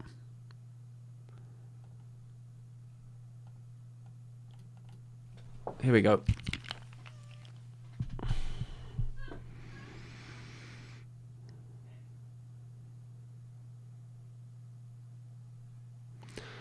Yeah, so some of the issue comes also from, so there's that 1996 Anime America, and then I believe there's some mention of it in Stray Dog of Anime.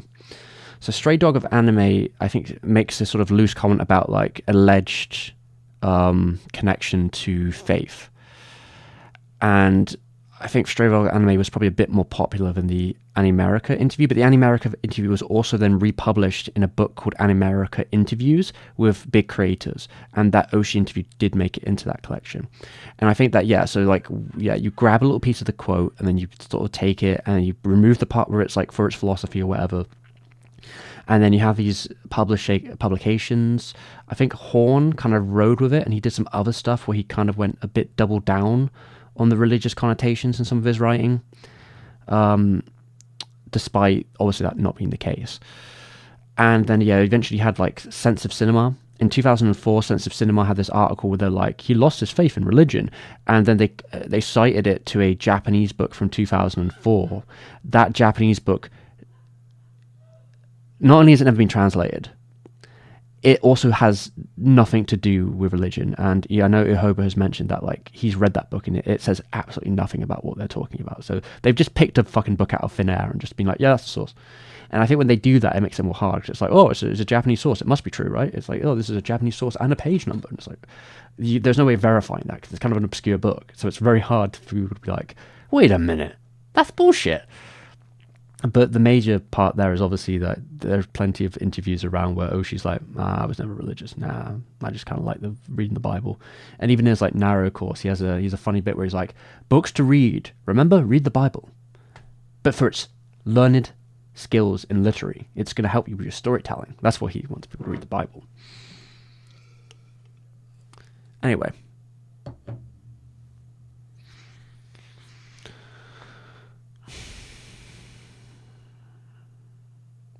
I don't know what noise you heard in the background.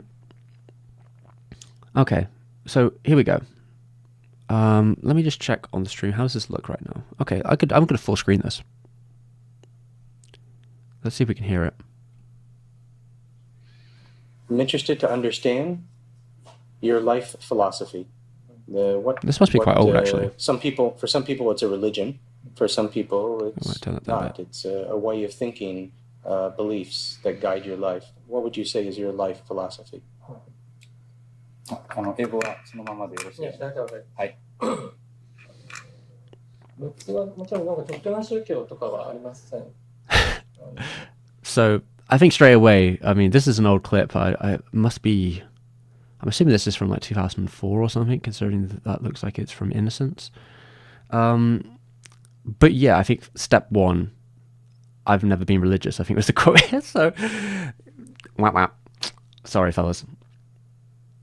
But yeah, he does talk about, like, he likes reading the Bible. 学生時代も聖書が好きで聖書を全部読みました。 To be fair, reading all the Bible is actually quite the accomplishment. It's a very heavy book.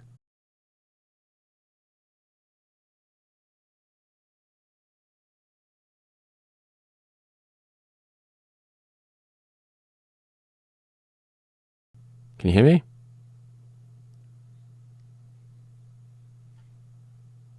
Am I back?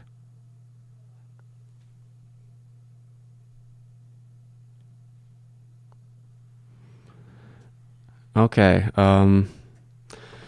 yeah, my computer just crashed. So I think this is the case with this old interface. When I said that my old interface is temperamental, it sometimes does shit like this. So yeah, it sometimes just fucks up really badly. And I'm not really sure what I can do about it, if I'm honest. I'm assuming at some point it was struggling with maybe the multi-sources of the situation. I'm afraid I might not be able to react more to that one, because that might have been a bit too much for it and it fucking blew. But yeah, it just fucking crashed. I just got the blue screen of death on my fucking tablet, which I was using my second screen, and it was just gone. It's like, well, that's never happened to me before like that. I probably have to be a little careful. So let me go on my camera. There we go. There I am. My God. Let's chat. Let me try and adjust. Oh, God, my fucking jacket's falling down. I'm gonna try and figure out, is there a way I can... Oh, fuck. No, I want me to be more like that, I reckon. Yeah, maybe that's okay. Okay. Sorry, everyone. That means I'm probably going to give up on reacting to that video, but I think the beginning is maybe enough to get the point across with Oshii that, yeah, he does not consider himself a religious man. He's not a man of faith, despite what some may say. It's something that will be covered in the video, and I do have a section on it, which is there. I've lost everything now, so I'm gonna have to try and reset some stuff up and hope nothing crashes again. But this is the temperamentalness of this other interface. It might also be because it's in a 3.0. I don't know if that's ever made a difference before. Maybe it's a very old cable. It's like the old one of those old printer cables. It might prefer being in a 2.1, but I can't take it out now without it probably having a fit. So that's the best we've got right there. Later on, I will have to look at my other interface to see if it's just been playing up a little bit for today, or if it's just completely fucked, because what was happening earlier is my interface was not picking up my preamp at all. So everything was coming out really quiet, and I basically took the preamp out and I put all my like audio. I tried several different like audio, like aux cable, whatever you want, not aux, but you know, the sort of the microphone cable, the XLR cable, whereas I put those in just directly into the interface and connected it to the PC or my laptop or whatever, and like the sound size, like the actual scale of the sound was no different on either of them. So it was like if I had my interface and my preamp in, it didn't change. And even though I can see at the bottom, like I can see how my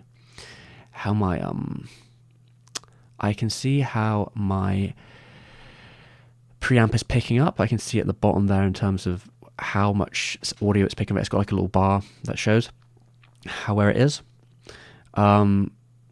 Yeah, it wasn't reacting to it. And even like the little marks on the interface were like green, red, yellow. It can show you how far you are peaking, whatever.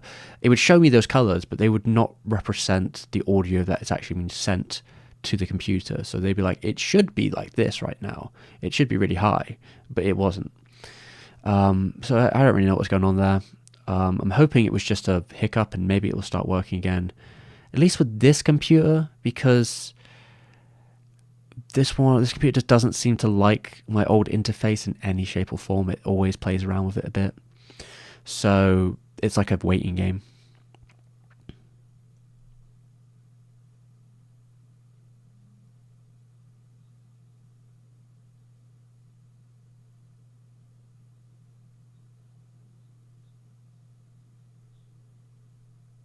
Well, I'm glad the mic sounds okay for now. Yeah, it just has some quirks with this interface. It's probably because this interface is really old, and the drivers for it are also quite old. So I don't think it likes the new operating systems as much. Like some of the stuff for Mac, I know it's not even compatible anymore. Some of the tech for it. So yeah, it's a whole thing. The other interface is much newer. It has a bit more of a clean sound in terms of how it processes audio. This one's a little bit more bit stronger, I think. I think the dynamic, I don't know, it's hard to say. It works though. It works at the very least. But I'm gonna take these off now. Maybe pull out this jack. I don't know if it likes the jack being inside the thing either. I think that sometimes fucks with it. I'm gonna hope it doesn't crash again. But that probably means that I'm not gonna risk doing another watcher thing, because any jitter just fucking kills it, I suppose. It might have been fine without that. Who knows? But anyway, I'm gonna have to get up the browser again. Maybe on here. I had two web browsers open. Maybe that was a bit too much. Maybe it was I was playing a little too dangerously with that. Two whole browsers. Oh my god. The computer did not like that. Let me see if I can find. I opened it last week, so I'm hoping it's in the history on this tab. History. Wonder if it's here.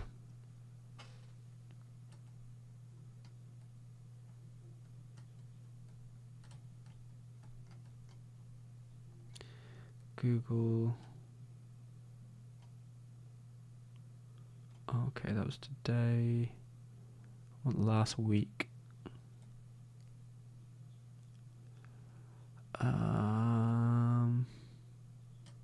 Oh, maybe it's one of these. Yeah, there we go. There it is. So let me see if I can set that up now as a capture. Maybe window capture. There we go. Whoop.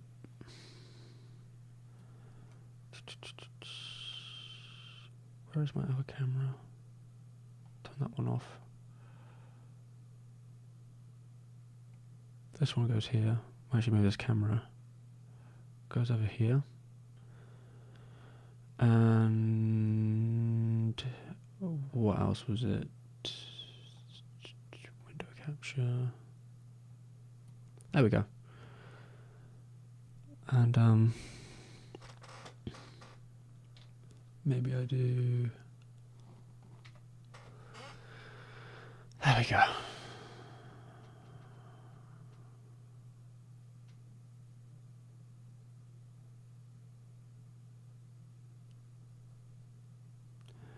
And we'll go back to Angel's Egg. Right.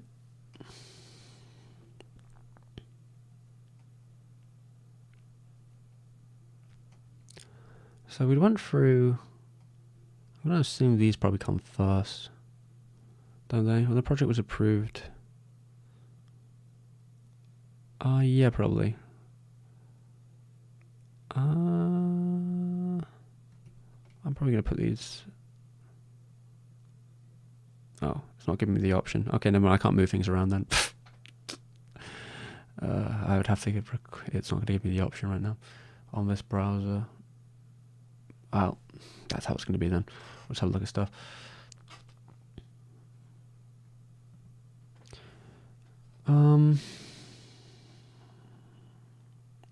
Yeah, I mean, so some of the faith stuff, probably because in America, especially at that time, you know, faith was kind of a big deal. You know, Japanese man faith, that's a little bit more, well, you know, Christian faith, that's a bit more unconventional. But a lot of people were narratizing basically that the movie was some metaphor for Oshii's own journey with Christianity and losing faith, which is, it's hackney armchair psychology is what it is. And it's also not real. It's not true, because he never was. But like, you know, when you get those couple of pieces of fact, it's like, oh, we can make a story here. We can make this into the temptation of Christ. You know, that's what they want. They want, it's the drama, it's the story of, oh, someone losing their faith. Ooh, these types seem to like that stuff. Like to talk about it, I guess. But yeah, it was all complete nonsense. So, but you know, never let the truths get in the way of a good lie. I think even Oshii would say that. Oh, now my camera's on the way out. Well, I've got other batteries here. I'll wait for it to die again. It's one thing after another in the stream, eh? One thing after another.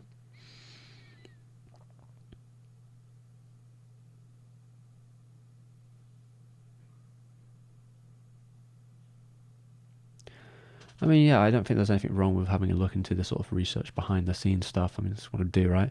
But you probably want to make sure what you're talking about is real. There is an article, I don't know if it's an article, I guess it was like an article. Pamphlet. It wasn't really a book. Maybe it's just an essay, probably. Oh, yeah, probably an essay. It was an essay by Sontang, I think it's Sontang, where they mentioned something about the premise. I think it was called Against Interpretation.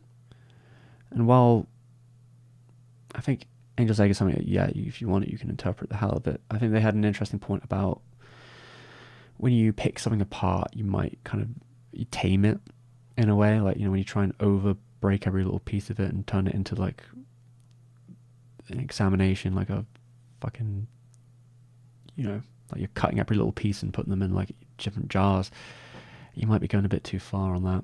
And that when you interpret stuff, it probably should be about how it makes you feel, how it directly affects you and does things to the human condition, than more about than what it is or what that is, and explaining things. You know, it should be less about maybe explaining the movie, like, oh, well, that egg means this and that means that. It's like, than it is about what these things could be interpreted in the broad scheme of the narrative, and how that made you feel, and what about it really strikes you. Which I think I was going to bring up in some capacity in the video. But yeah, I guess this document is not going to let me mess with it too much right now. That's annoying. But last time we went through this one on stream about the production in terms of what was going on with animation and little stories there. I believe I also talked about the next Miyazaki, which is Suzuki's plan to try and turn Suzuki's plan was to turn Oshii into the next Miyazaki. And that nepotism probably played quite a role here in terms of how they got even this movie made. Because you had someone like, at the time, Suzuki was becoming one of the earlier producers at Ghibli. He also had a big part in Animage's production. He was like the head editor for Animage for a while. So from two sides of it, and then also they got the meetings with Takuma Shoten, and getting him in front of the head, and him seeming to like them and willing to get them to do that. It all has to do with like that happenstance of you got people batting on your side who really want you to succeed, because they have ulterior motives. Of course, Oshii was not giving him, what he probably would have liked on that one. Yeah, Fight to Win. 2 Japanese books I bought on Japanese Kindle. Had a quick look through them. And I got some of it like translated to some degree. I don't know if I've got the things here though.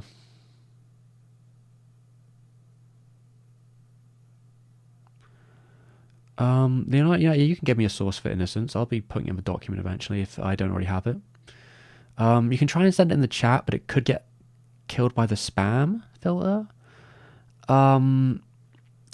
If you try and send it and it doesn't go through, you can DM it on Twitter to me, and I can probably pick it out on a different browser. I'll probably grab it then.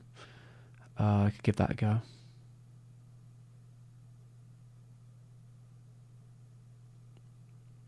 But yeah, you can send it.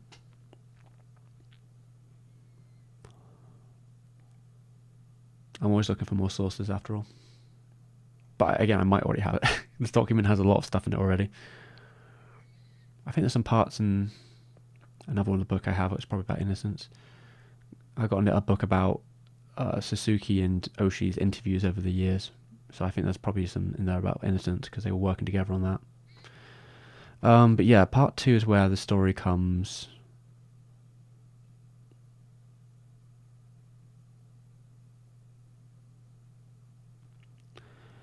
To be fair, there is a lot of videos about the themes of Angel's Egg. I think every video on Angel's Egg is about the themes of Angel's Egg, pretty much. The great majority of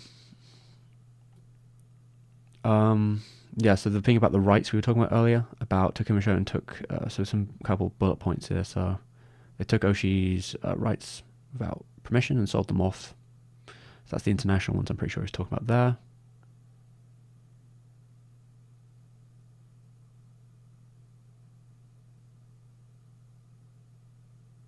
Oh, okay, well, I mean, I'll take any source, basically. But yeah, if it doesn't send the chat, I'll take it in the DM, I guess. No, I suppose I could probably look at it later, because I don't know if there's much point in looking at it on stream when I'm looking at Angel's Egg stuff. But yeah, you can always DM it. That will definitely go through, if it won't in the chat. Yeah, so there's a couple things in there. Yeah, one of them being like, they had this interview meeting with Takuma. It seems like, I don't know if it was 2 or 1, but they have this meeting where he pitches it in a room and he just talks for hours on end and sort of just starts selling. He just starts selling. And they had another, they might have had another, it might be the same interview or the same kind of process where he was talking directly to Takuma Senior, who's like the head of the company, and he got him on his side. And he was like, yeah, films are too normal these days, so fuck it, make something weird. Also, there's a story in here about a sloppy proposal by Suzuki. Suzuki gave him like a really shit proposal. I think it's because Oshii was being very mealy-mouthed about how to pitch it. I believe there's another source somewhere that says Suzuki did this on purpose, but I don't know. I can't really recall. I don't have the source in front of me. I couldn't find like a direct source to it that I could actually read, I think. But yeah, so he gave him this like dodgy proposal, and it pissed off Oshii enough that he got like very up his own ass about it and was like, no, I'm gonna do it my way, and I'm gonna say it all from the heart. And he just starts spouting at these people for hours on end, and he talked so much he just convinced them. Oh yeah, this is another thing. he said, I don't even want a salary, I just want royalties. Angels Egg didn't make anything, so that means he just didn't get paid. And then when they sold the rights to the international companies, he didn't get paid again. So it's not getting paid all the way down.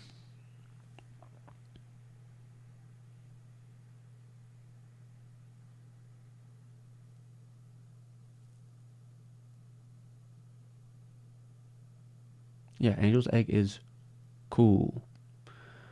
Monet Owl, the anatomy, permeation, desire, perversion. Oh, this is from Macadamia. No, Macadamia is quite interesting. I should have a look at that. Yeah, I've read some. I was actually reading in the Dallas video. I actually I was referencing one of the newest issues of Macadamia from summer 2024. I have connections, luckily, to get into the academic ways. So I was able to get in the chapter myself. But yeah, that was a fairly new article. But yeah, Macadamia has some. Actually, how do you say it? It's Macadamia? Yeah, it's Macadamia, right? They have some really good articles in there, usually about lots of different things. So I'll probably have to check it out and see what it has.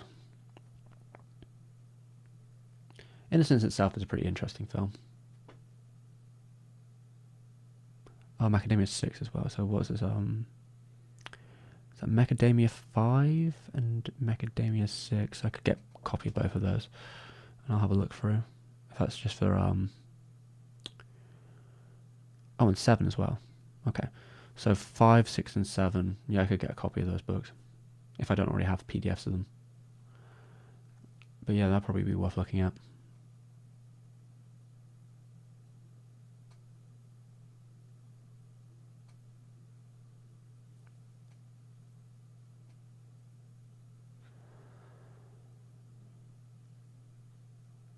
Yeah, it says the warning sign, but I'm not going to switch it until I have to. So I'll wait for it to die. It'll probably take another 5 minutes before it completely dies.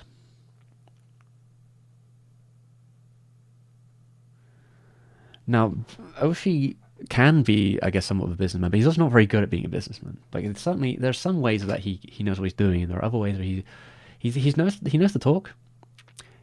He knows how to bullshit, but actually selling, that he's not so good at that one. He often struggles very much to actually sell whatever he's making. So sometimes you get hits, right? Sometimes you get the Patlabors of the world and the Ghost in the Shell ones, but so other times you get Angels, Eggs, and Innocences.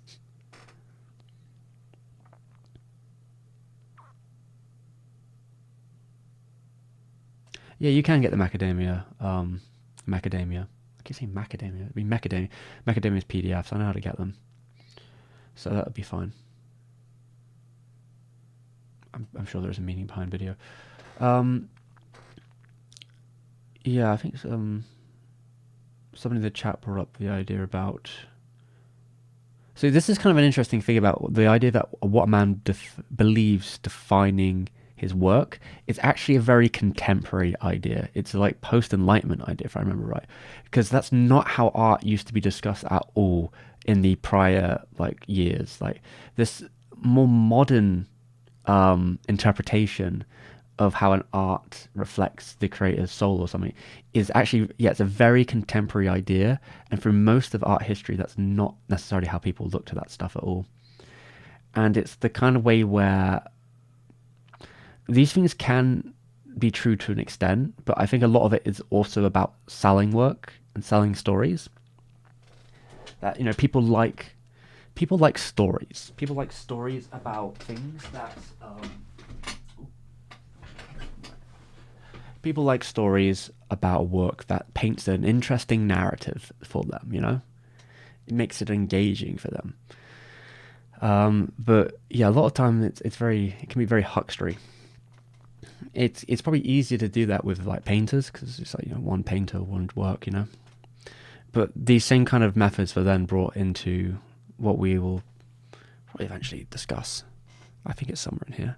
Oh, eventually discuss around. I have several quotes here about auteurism, because yeah, there's a lot of mention of that within some of the discussion around Angel's Egg, even at the time when it was released. And a lot of it has to do with Suzuki being just a fan of narratizing people's works, because he, again, to sell them.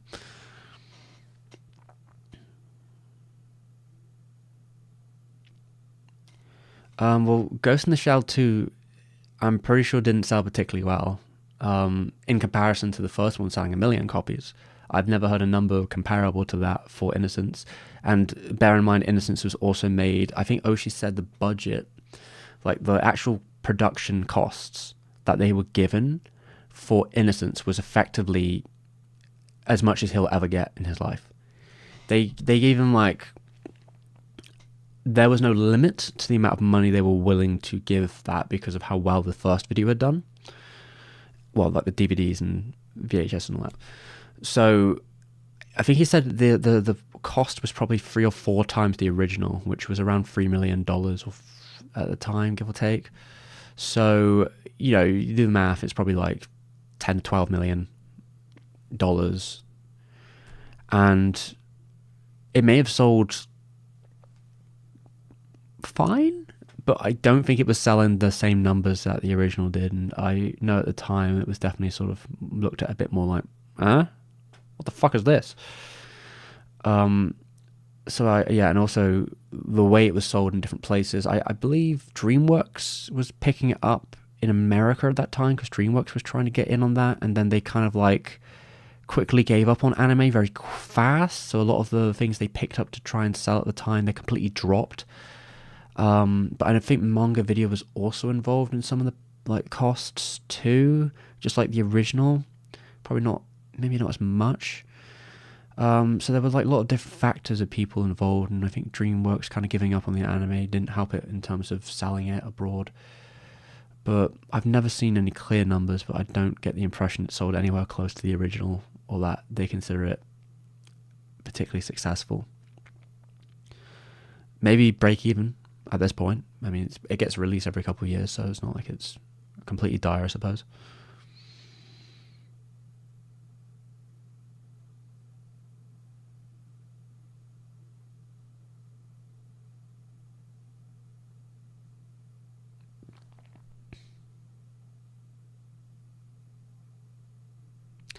The thing is, the original Ghost in the Shell movie didn't have like a ton of money in it. I mean, I don't even 3 million is equivalent, because it probably was more in yen. So they're probably talking about like 3 billion. No, it wouldn't even be 3 billion yen. That'd be too much. I think it was $3 million, which would be the equivalent of maybe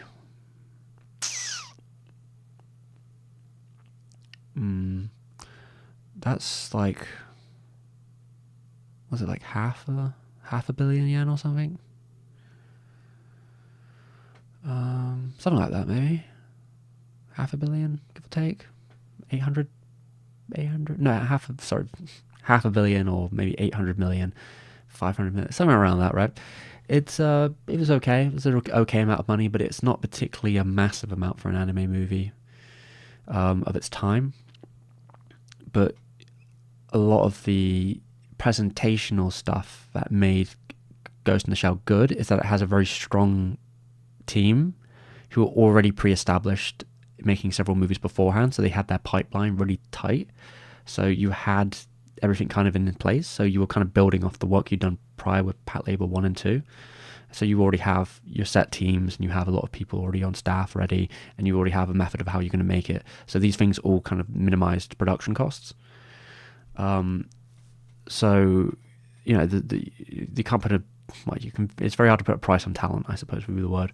You know, because you can look at the live action Ghost in the Shell movie that was probably made for 10 to 100 times more than the original was, and looks like shit. It's not like anywhere as good.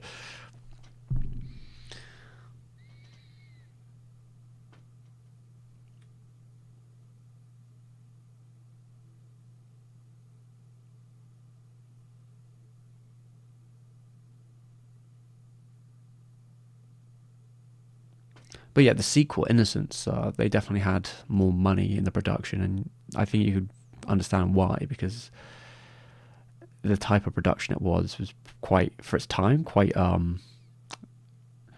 don't know if I want to say groundbreaking, but definitely like on the height of where like animation in Japan tech was, because it was not only fully digitized, it had like a whole CGI like co-team who were doing those sort of sequences. They had sequences where you had like completely full-time rendered backdrops that they would then animate the 2D characters within, which at the time I think was a bit more difficult and novel technically to work out. So you had a lot of very intensive backgrounds and backdrops and compositing going on, and yeah, a lot of it was done digitally. I think it was then scanned onto film, but like I think most of the production was in a computer and then put onto film. But yeah, there's a lot of technicals to it at the time, which were definitely probably the sort of like cutting edge of what IG could have done for them. And yeah, and I think Polygon Pictures, before they were Polygon Pictures, was doing the CGI and some of the broader scenes. But you also had like very, very detailed and high frame count to try and match the sort of motions of the CGI. So like the fucking drawing count must be insane. Sounds like it was a fucking nightmare to work on, basically. Again, but, you know, what's new? What's new with Oshii?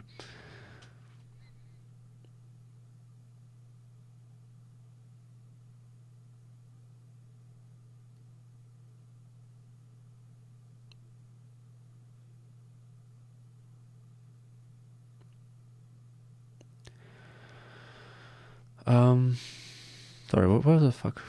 I gotta look where the fuck I am right now. Oh, now we're dead.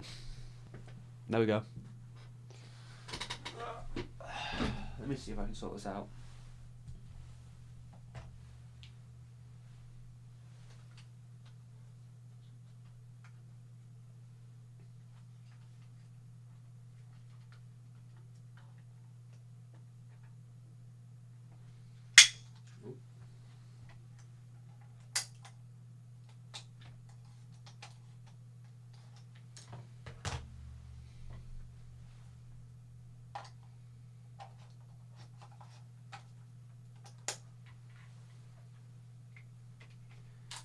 Camera back in.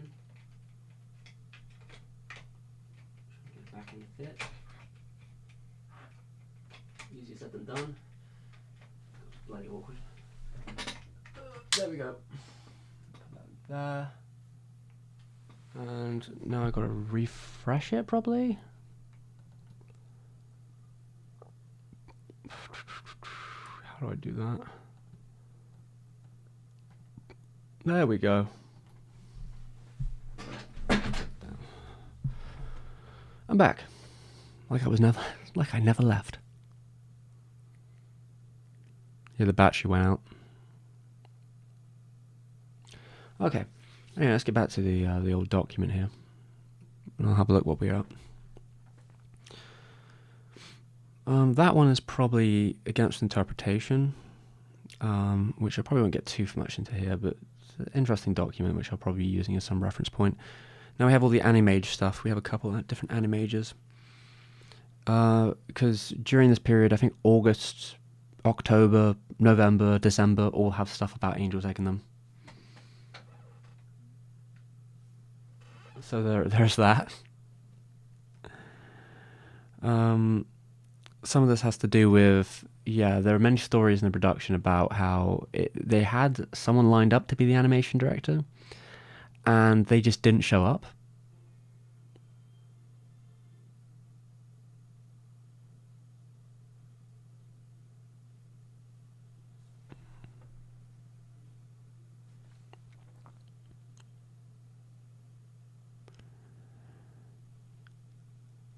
Yeah, I mean, different generations of animators basically between these different productions. But yeah, when I was looking at... So, a little context, I probably brought this up last time in the stream. Angel's Egg was a production that was very hard to get anyone to actually want to do it. There were definitely some, but you couldn't get a whole studio. Like, when they went to Studio Dean, none of the Dean staff were working on this, really.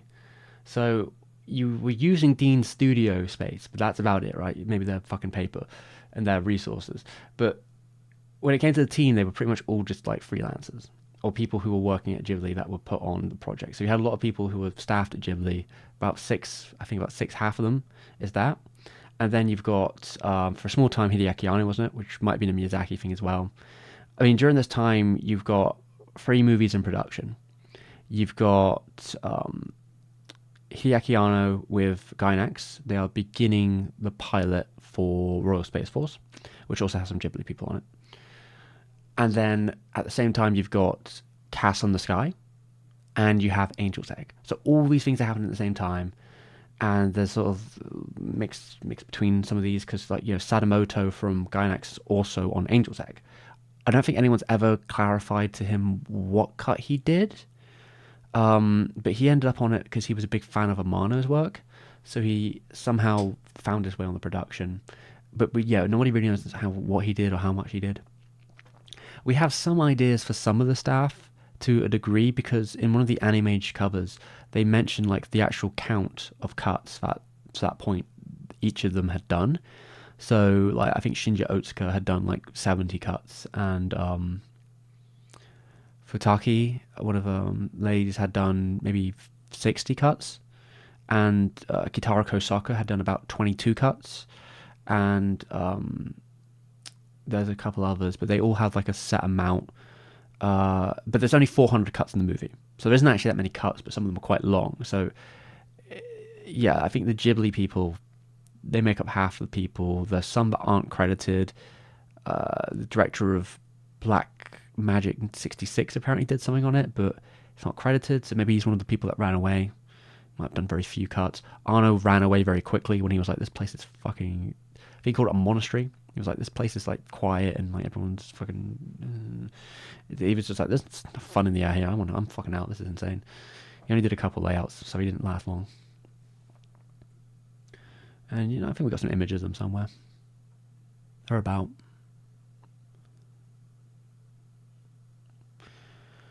But yeah, so when Nakamura came in, Nakamura was basically like the saving grace of the production. Without him, it wouldn't have got finished.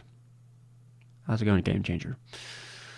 So yeah, Nakamura is really the only reason this film got finished. He did a bunch of cuts himself, and he checked all of them, and he was very specific about it. So a lot of him went into the production, and because there was like only a small team, I think he's kind of like the fucking guy holding up the production on its back, basically, while they wait for each freelancer to actually give them their cuts. Yeah, he also mentioned how it was similar to him in tone to things like Cotton Land and is it Night of the Galactic? No, it's Night of the Galactic Rail. Is it Night of the Galactic Rail? I forget the exact name of it, but he was kind of comparing it to those kind of tones of work which came out around a similar time, which I think he'd also worked on, and how he could kind of like see the through line. Yeah, he talks about a lot of character acting. And when they made a trailer, I think the trailer was just finished animation, basically, if I remember right. He did at least 3 cuts in the trailers. Yeah, and also Oshii bigged him up. Didn't give him a ton of direction, kind of let him be, but he would sometimes be a bit more specific. Yeah, that's a funny thing, right? Well, Anna ran off, but like, this isn't... I don't even think Oshii would hold it against him, because Oshii also runs away. Like, he's a big proponent of this. This is something his mentor taught him. It's like, you know, if shit's fucked, you can always run. I think his mentor literally says something like that. Like, if things get too hot, if things get too fucked, you can always get the hell out of there. You have no commitment. Don't stay if you don't. If things are getting too much, too hot to handle, just get the hell out of there. I don't know if he's used it too many times, but he certainly, I think in the past, I don't think that's something... I mean, I think Anchor actually is a good example of that, where he's stuck in this room with Miyazaki screaming about how he loves 12-year-old girls, and Takahata being like, you probably shouldn't say that right now, it's going to look bad. And, you know, Suzuki's probably laughing and drinking his ass off, and there's the other producer in there who really wants to molest him. And you got this room, and he's just like, fuck, man, this is a fucking shit show. I'm out. I can't do this. I'm out. And he's just, regardless of being unemployed, regardless of needing money, he's like, fuck this. I can't do this for another year or so. This is gonna be a nightmare. I'm out. This is gonna be a fucking nightmare. I'm done. So he Get out there. And I think you mentioned something about that with what's it called? Cyber 6? Is it Cyber 6? It's one of the old sort of robot team. Is it Cyber? What is it? It starts with 6, right? Something 6. I know there's a version in the 2000s, I think some sort of movie or something. At one point he was on the production for it, and he was like, at some point he was like, I'm out, I'm running away. The guy who did Standalone Complex, I think, ended up doing it in the end, if it became anything. And he was like, yeah, I'm out, my protege can take it. Is it Kamiya?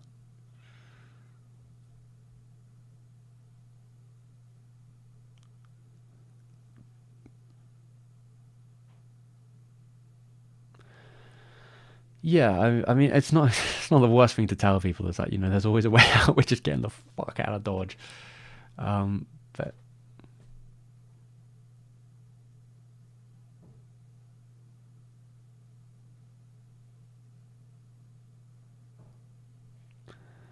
But yeah, that's how it was. But yeah, so yeah, so in comparison to some of the other things we've heard, I mean, thinking about what Ghost in the Shell was, $3 million, and how that relates to a couple hundred millions, maybe, give or take. Angel's Egg was made for $80 million, which I think in today's money is $1.5 million. It's not very much. That's not very much. Today you couldn't make Angel's Egg for $1.5 million. There's absolutely no fucking way that would be possible. It would be an absurd, like, I don't think, I can't see you doing that. I just can't see it happening. Just because, like, you know, the salaries of these people would probably make more than that in terms of people were hiring in the least. But, you know, also you wouldn't be able to get the sales. You wouldn't be able to do a lot of things. The foundations of a production like that are so much built on people like Nakura and Kobayashi and Amano, and I guess even Oshii, like, just being there, like, just having that, and then just the Ghibli animators. Like, without that, there's nothing here. Yeah, I think Kamiyama is considered, I think Oshii said he's considered, or he looked at as like Oshii's protege.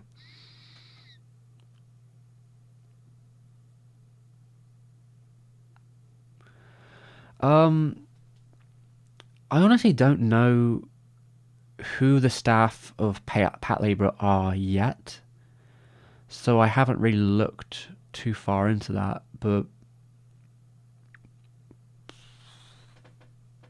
I don't know. I've heard that Dean have a lot of freelancers inherently in their structure, but I'm not sure I can verify that 100%. But with Patlabor, I would assume the team found a lot of the people outside of Dean, because some of them are definitely from, like, the Pero years. But I'm not really sure if any of them have, like, established role on prior Dean works. Because I know a lot of staff in Dean even left themselves to go off and make Project Eiko. So you had this, like, core staff of people who'd probably been moved from Pero to Dean to do Urusei Yatsura, and they kind of left at some point to make Eiko and continue to make all the Eiko films. So, hard to say.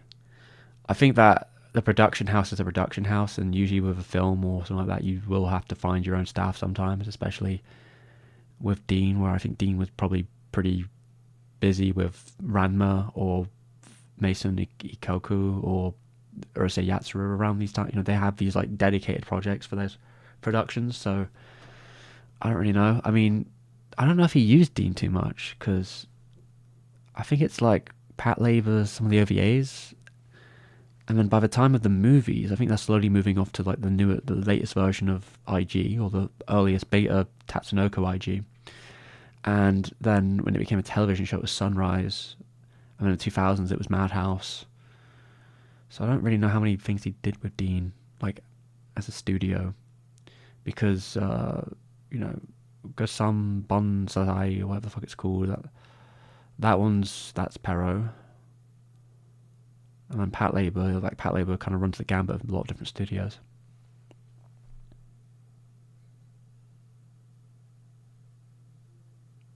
I mean, I wouldn't be surprised if Dean didn't leave them with much. I think it's just the studio space they've got and probably like the fucking selling paints.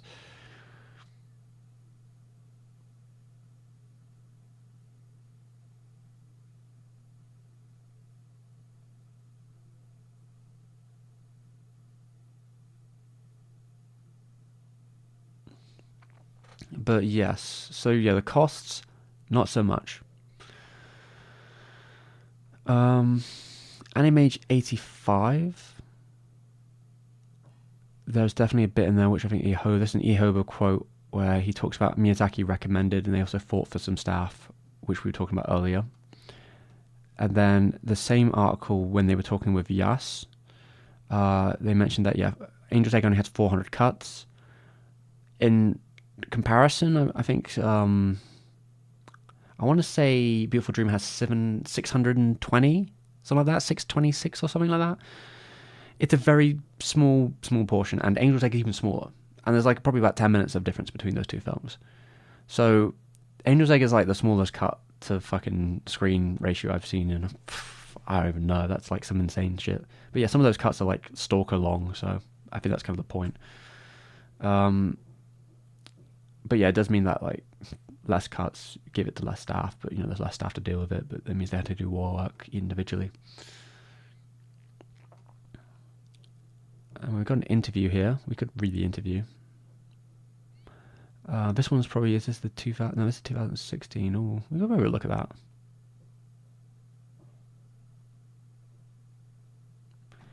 Yeah, I guess you'd call that.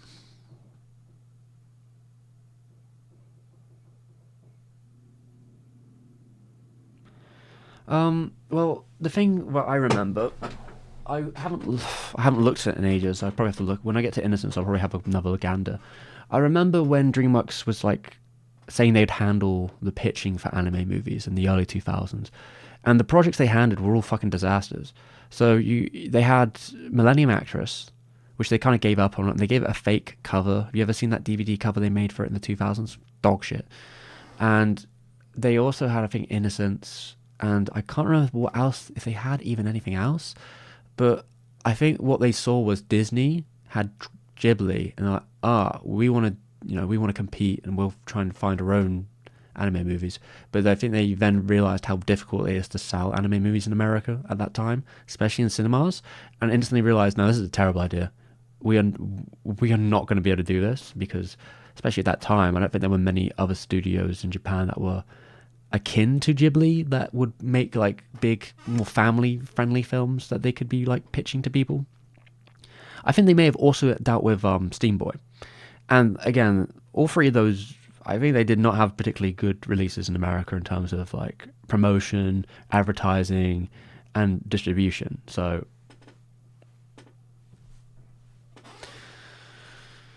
yeah, I think they were just like, nah.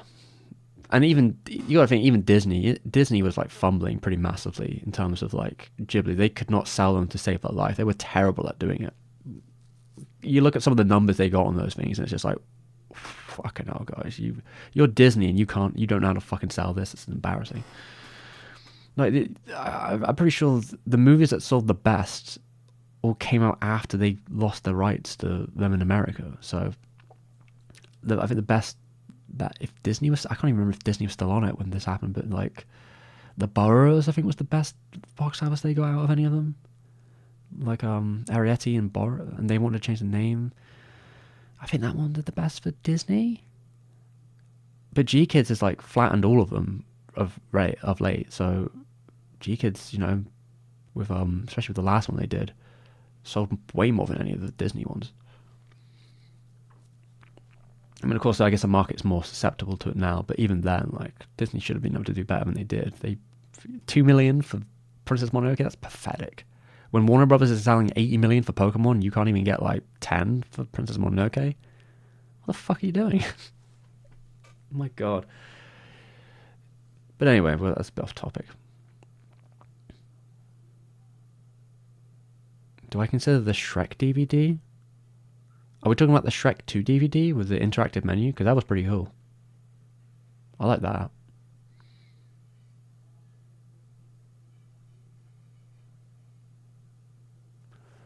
But anyway, let me have a look at this. So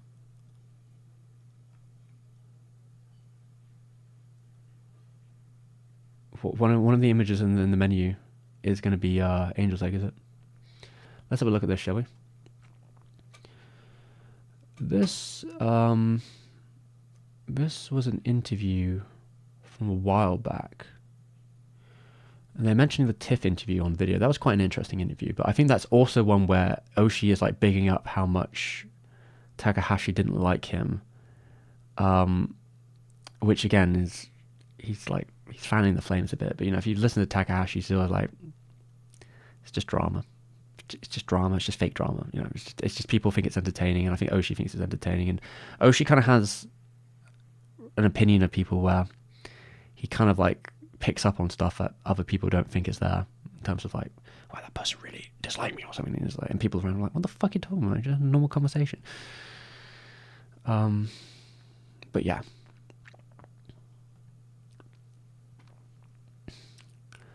So where is this interview from? I gotta remember.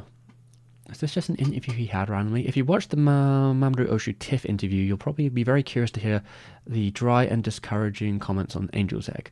Almost 30 years ago after directing it, after I made it, nobody gave me any jobs. So he says this all the time, for 3 years. Maybe 2. But I think in the anime industry, 3, yeah. I was expecting to get married. Oh, what's this thing? Oh, okay. So yeah, this is he makes this funny analogy about daughters, which is kind of interesting because he has a daughter himself, but these are like his virtual daughters, I suppose. It's kind of like my poor daughter, whereas Ghost in the Shell is another one of my daughters who I was never expecting to get married, but she did, which is an interesting way of looking at it, but okay. Well, now thanks to the great translation work of blah, blah, blah, blah, we finally have access to his views on the film without any irony or characterizing him. Apparently this translation is a Japanese transcript from this is from December Animage magazines. This is December 1985. This is the issue came out around the same time. Well, this month the movie was about to come out, so this was like his preview interview, basically. I think he simply transferred unused ideas from the Lupin to Angel's Egg, but we used some concepts of the angel's fossil. And the girl? Of course, a girl also has a central role in the Lupin movie. The character's background is different, though. So he's basically saying that there were the small pieces from the Lupin stuff, but they don't really connect too crazily. The girl on Lupin lives in a strange tower which appears in the middle of a 20th century Tokyo.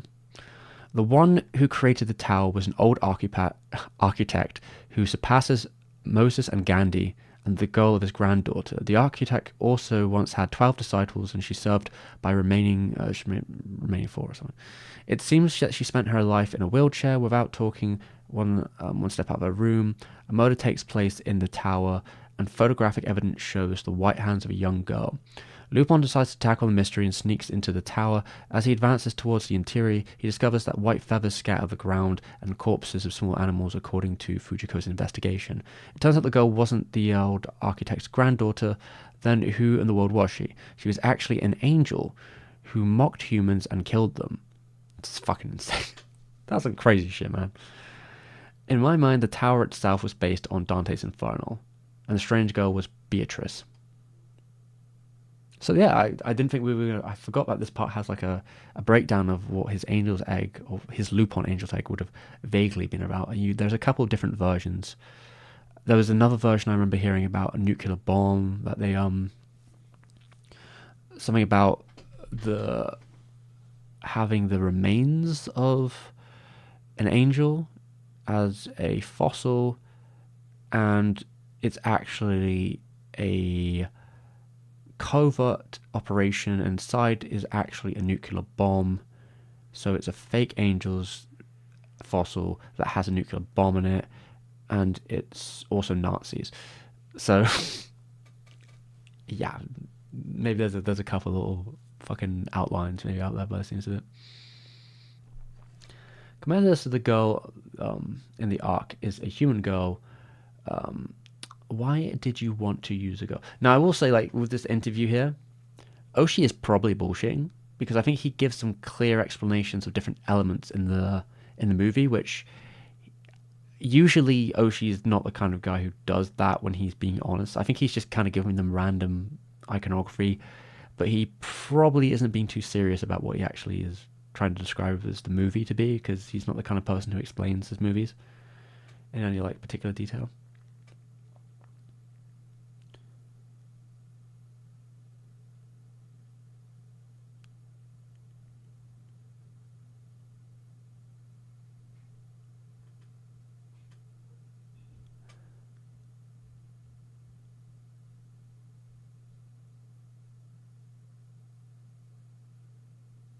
Yeah, I mean, Oshii's a kind of a character, isn't he?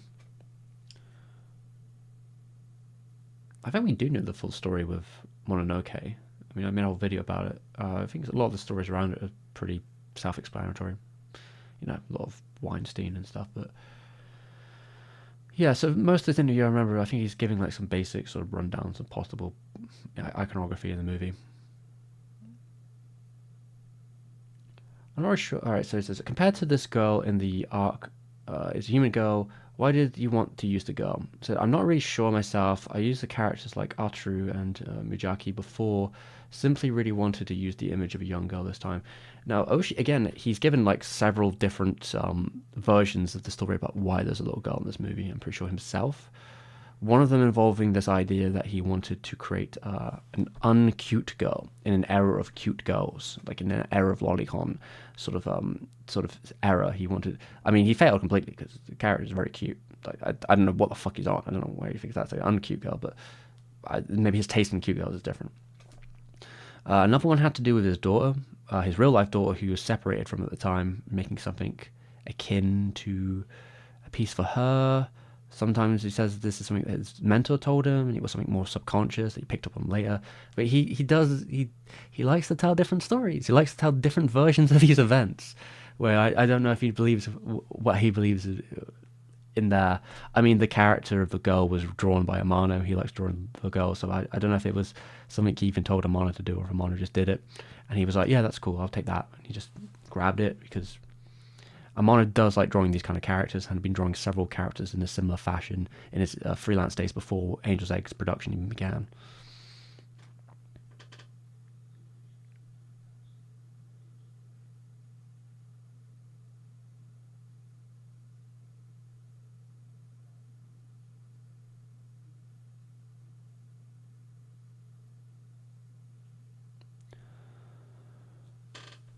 Yeah, I mean, I think Oshii's said before that he feels Arno took a bit of his language when making Evangelion, which there's definitely some cuts which are definitely like stuff that he's done prior. The infinite mirror shot that was done on Urusei Yatsura, the sort of blue crowd and the single frame in it, that's from Urusei Yatsura. A lot, the theologian stuff is something that he, Arno borrowed books off Oshii. So, it is a set thing. It's certainly a thing that happened. I wouldn't be surprised if an army and has some connections to his other work. But things evolve over time, so who knows. The girl is carrying a broken egg. She believes that a bird will come out of it in the egg, but once you see it's broken, there's nothing inside. I believe there's a lot of people who are baffled by this. Well, I don't think you ever see what's inside it, though. I don't know if it really matters. The girl believes in this inside of the egg. Believes in the inside of the egg. But those contents are something that is not here now. In other words, you don't split the egg, you will not know what is inside. Because of that, there was nothing inside when the boy broke the egg. The girl kept on living while believing believing the things that, quote, do not exist. I think the egg might represent dreams or hopes. This is where I'm saying he gets a bit like airy-fairy with it, where he's like, yeah, something like that. Sometimes he says other stuff about it too. Like, I believe at one point he was like, yeah, I was in a big Lacan fit. Not Lacan, it was fucking... Who's that other guy? It's a big sort of psychoanalysis error, I think. Anyway, that is the things which aren't here at the moment. They only exist in the realm of possibilities. However, I believe that in the real world, you won't meet people who have faith in dreams or hopes. You might do, but yeah. Once the egg is broken, the girl knows her dream has been destroyed. From the moment she faces reality. Exactly. It's not exactly. He's such a cheeky bastard, I swear. Oh my god, he says... I know he said different versions of events so many times. When they're like, yeah, it's like this, right? And he's like, yeah, sure. Oh my god.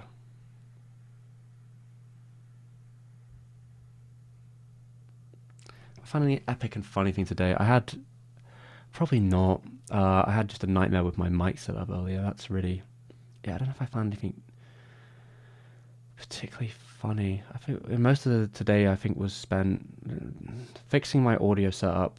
I recorded a little bit of stuff and looked at some other bits and pieces about what I need content, like resource wise, to start editing, or when setting up making it, because yeah, my mic shit the bed, and I think it was the interface. I've linked up another interface on one of my old ones, which seems to be working, so it probably was just the interface. Hopefully my interface starts working again later. Might need to check. It might be the USBs, to be fair. I used to have a different USB I used with it, but I don't know where it went. So I need to find where I put that USB and see if that helps. It was a long, strong wire. Maybe that one would be better if I could find it. But we are just looking through lots and bits and pieces. I've done most of the research. I was trying to organize it in like the right order, but I'm on a different... Oh, how did that happen? How did I lose that? What the hell? Window capture. Is it gone? Oh, okay, there we go. Yeah, maybe I lost it for a second. I might be able to... 1 second. Don't know how long I'll be going for, to be fair. If I went on here, if I say request edit access for me, I might be able to just sort it out on my side. But you know what? I might take a quick toilet break. I'm probably not going to... I don't know if I'll go for that much longer. We shall see. We shall see. Well, I'm going to take a quick toilet moment, so let me... I'm going to look for something first. Let's put some Sonic music on again. That'll be a second.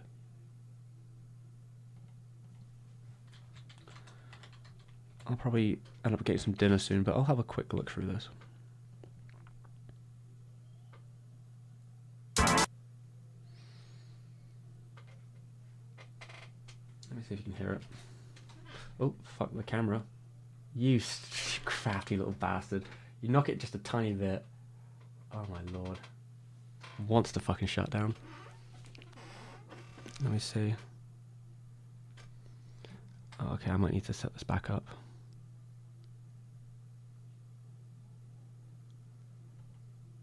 Is that right? Is it not working? Oh, I can't hear it on this one. Oh, rip. Oh, okay. I think I see why.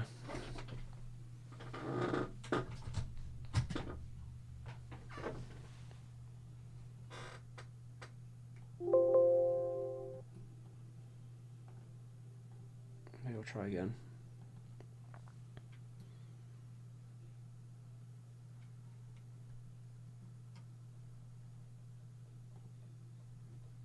Damn, it really doesn't want to play. Oh well then, I'll just have to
Okay, I'm back.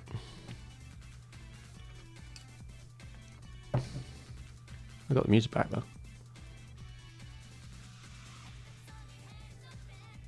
Where am I? Oh, let's go to the top one for a second. My god. I'll put the chat on. Oh, there we go.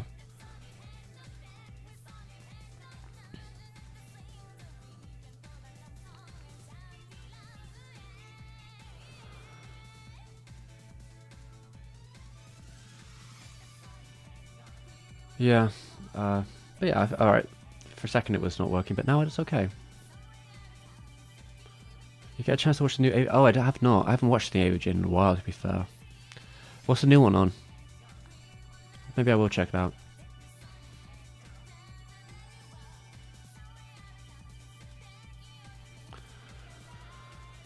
If I think you're gonna get... I don't think you'd get Amano and Lupin, though. Don't think he'd be that interested. I mean, he wants to do Yamato. He's definitely more his vibe. Right, anyway, I'll probably go off and get some dinner soon, but now I actually have the option to mess around with this for a second. Right, looking at this quote, where were we at? I'm going to read out a little bit more of this article. Why are there Christian motifs inserted into this movie? When I make an original work, Christianity is always ends up present. Different people have all kinds of backgrounds, and I believe that in my case, it went no further than a Christian world. It is true, however, that inside me there is something like a spiritual emotion, a strange notion in the end. Now that's like a very obtuse and weird way of putting that, because again, in the past, he's also given different answers. A lot of times he goes, well, the reason it looks Christian is because Amano's illustrations don't look very Japanese, so I made it European. It's very interesting to see when he does this, when he's like, this time he's like, it's my spiritual nature that actually makes this one Christian, which, you know, I can see it. I mean, he does definitely like the Christian symbol. I need to tighten that up. He likes that Christian symmetry. Symbols, and he likes reading the book and such, but he does like to, he really likes to play it sometimes, I swear.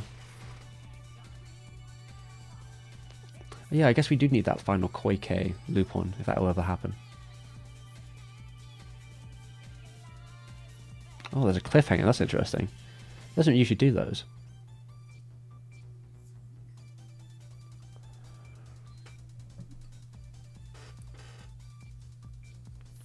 I'm out of water. Do I have any more here? Damn. Feels bad, man. Feels bad. But alright. Maybe I'll read this up, and I think I have editing power now. So let me have a look at this. If I reload it. So let's see. I was going to check this document for a second, and I was going to move something around. It's probably going to... That it sounds like it's saying Sonic Handjob. I can't help but unhear that now. Oh my god. Maybe if I put those on front. I think those come first. So I'm just moving a couple of things out in this document.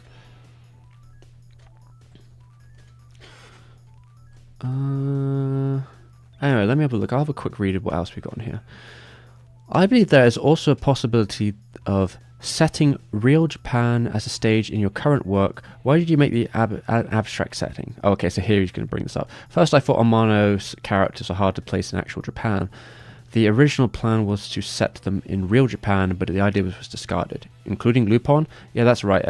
Angel's Egg also has a non-stop stores, and there's noisiness, and for some reason every night at 8 o'clock the Ark enters the port with a loud bam.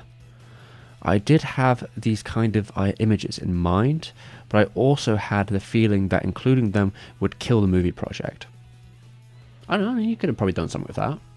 Sounds kind of interesting. I don't know if he actually did in the end. I guess it's similar to what happens in Beautiful Dreamer, in terms of like the night the sort of people appear. It's not particularly original or anything, but it'll be fun.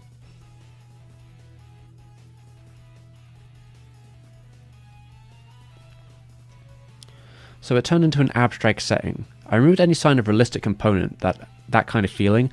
I think you can call this work a story made right after the future. Which, yeah, I think that's an interesting way of looking at it, because there's definitely a sci-fi element to Angel's Egg, but at the same time, it's very like dark fantasy in the past. It kind of intertwines between those two sets of the apocalypticness, but also antique. And that mix, I think, makes people kind of obscure it from being in that sort of science fiction context. The last descendant from the Noah's Ark. See, again, he gives these very clear points here where I don't know if I believe them. Like, sorry, toot Warren. I'm going to make you a little quieter. I need the ambient music ready. Okay. So, yeah, he gives these things like here where he's like, the last descendant of Noah's Ark, the girl meets something and destroys her world by breaking her own shell. She undergoes a transformation and puts an end to her original world. See, these are kind of like particular readings of the film where I don't know if it's as simple as that, or I think Oshii would have probably not said it out loud. But I mean, there's definitely elements of that which you can definitely see in the film.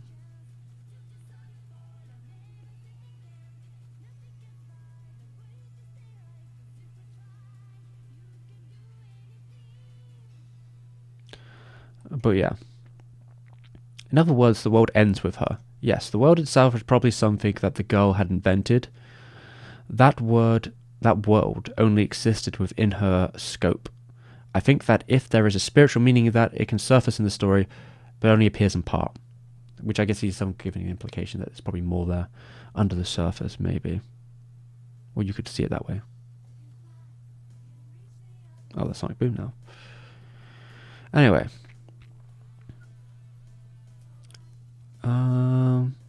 So in other words, that world ends with her, yeah. So yeah, blah, blah, blah, blah, I think we just read that, wasn't it? The girl's scope, yeah. Spiritual meaning. Spiritual meaning as in the meaning others transcend one's own, seeing something anew. That is so. A story meeting as similar to a story of meetings, similar to the New Testament. Of course it fucking is, this man reading the Bible again. Where the various people and the meeting of Jesus brought about a religious transformation. That is why I believe I'm going to... That's what I believe I'm doing is forging a classic. Man, this guy is still huffing his shit at this point. I don't think he doesn't know yet that this is going to destroy his career. So him going, I'm forging a classic. I mean, I guess actually you're not wrong in one way, but I don't think you're going to feel like that in about 2 months' time.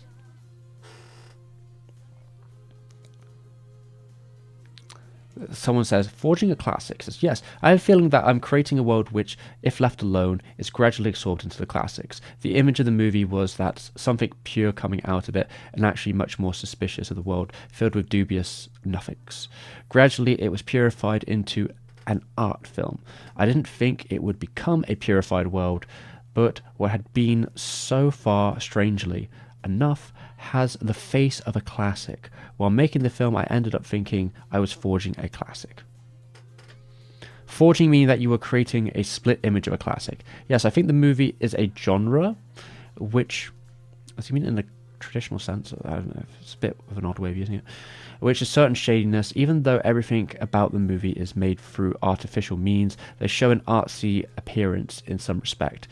When trying to attach something to this particular movie, I think I ended up as expected, giving it an appearance of a classic work, which is why, besides the girl having all the characteristics of the image of little girls, was also drawn... Sorry, what was it? The girl having all the characteristics of the image of little girls was also drawn, emanating a strange intensity while carrying the egg. Also, here's 4. So then he releases the 4 pages of the interview. That is what they translated here.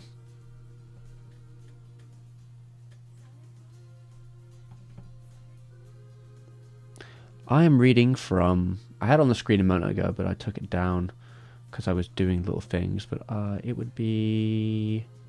here.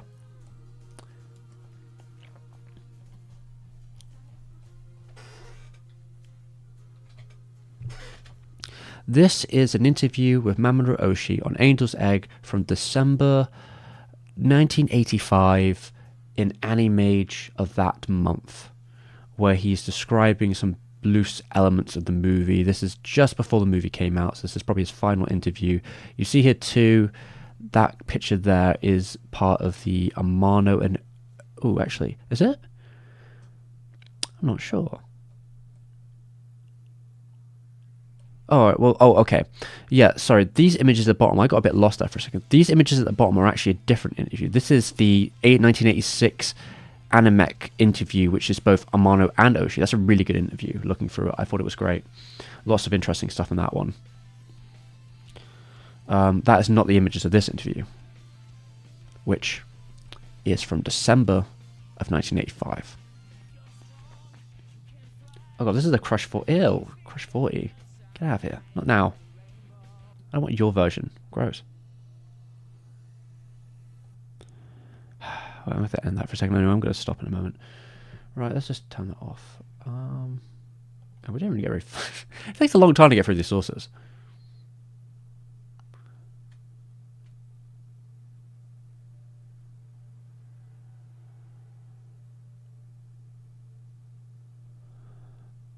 I know the Western community retroactively sort of sees Angel's Egg as a classic. Do you know if the Japanese anime fandom sees it like that too? Glowworm, so I mentioned earlier that at the time it was released, it was critically panned. People did not like it. The best... I mean, there was a couple of people who were more fond of it than others.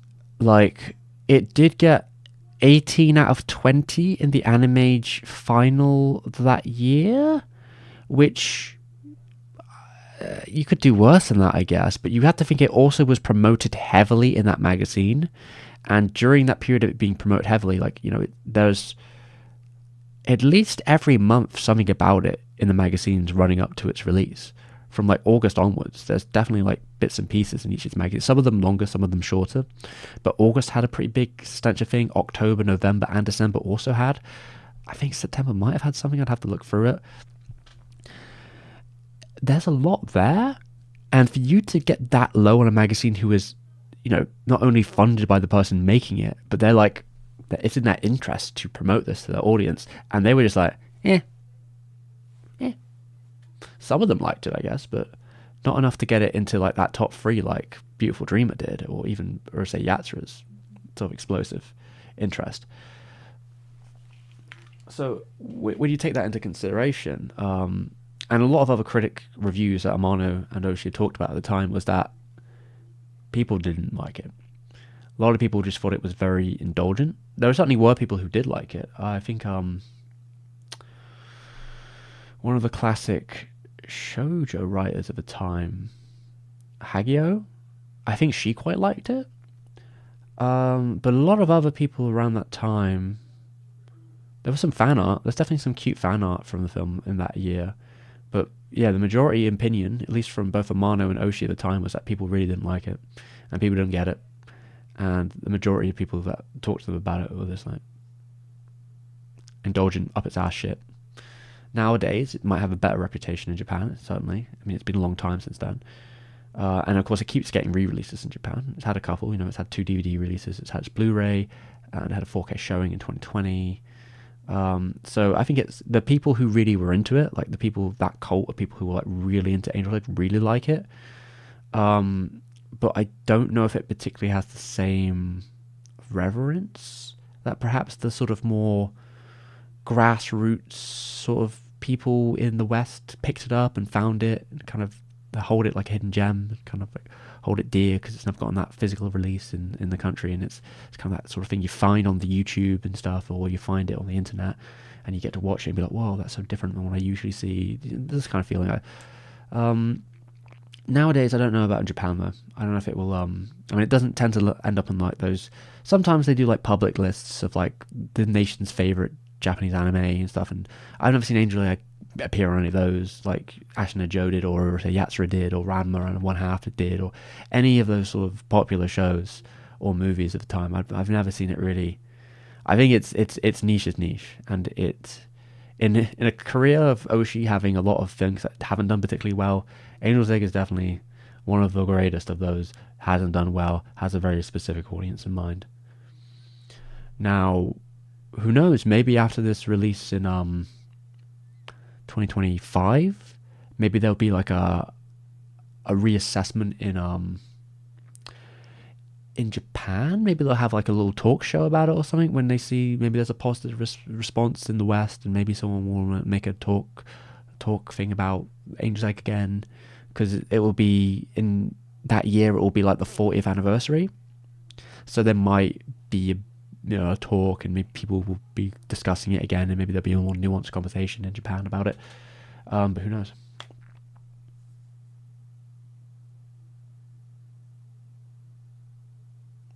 I mean, I could see it as the film people, because it's like, it gives that vibe of, it's not like your other anime movies, right?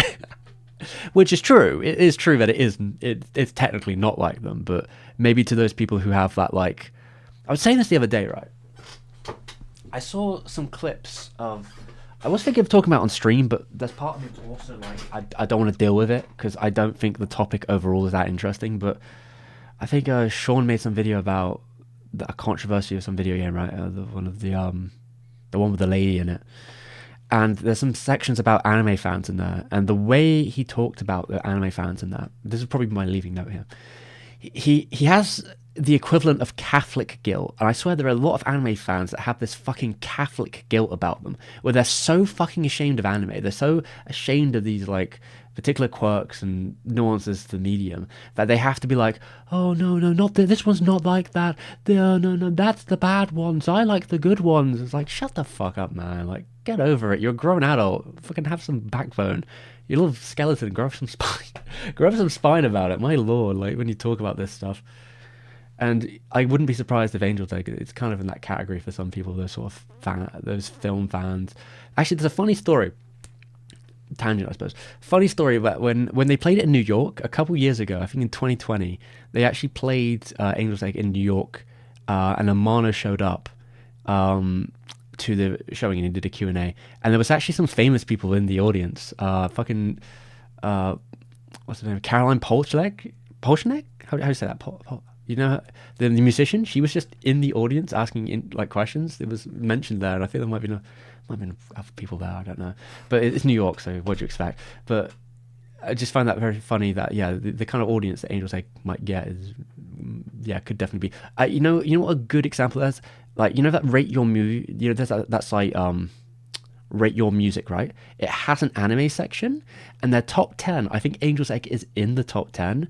It's like End of Ava. I swear Angel's Egg is somewhere on that top 10 or on the top 20 page, where like a lot of the choices are very much the film students anime suggestions. So there's some in there. I mean, there's some interesting stuff in there, but there's also stuff. It's like Angel's Egg and End of Ava, and even like I think even how do you say Eodon's on there. You know, you have a bunch of Ghibli films on there, I'm sure, and like some fucking con stuff, and Ghost in the Shell maybe, and Akira. But like it has like these sort of like more art housey picks on there, like Night of the Galactic Railroad and all that. But it's very much that like young 20s film student list, and I think some of the list is actually quite nice. It's probably to me a little bit more interesting than Mel's list, but still, it does have, that's the kind of vibe I get for people who would be like really into the classic diction, and I quite like Angel's Egg, so maybe I fall into that category. I'm like brandishing myself a little bit, but yeah. Yeah, I don't know. I don't know if Goblin is particularly the way I would agree with them. I mean, I think if your problem is more the reactionaries, I don't think it really should be about how they deal with media in a kind of more. I mean, you may disapprove of it, but I think that's not really the issue. About, if they talk about, if you think they're too old to be talking about anime, then like, well, if you're gonna make that kind of distinction, or they're talking about it in a certain way, then like, why not put games in that whole thing? Because if we're making conversations about people being too old to be for certain mediums, then why the fuck are we saying games is completely okay, but then anime isn't? Like, that's the same conversation someone would have had 20 years ago. It's like, well, you're too old to play video games now. It's like, I don't know if it's a particularly effective rhetoric base to put this on, regardless of like the people being shitty, which they definitely are. Like, I think that's the least of your worries, and them shittiness, their shittiness basically.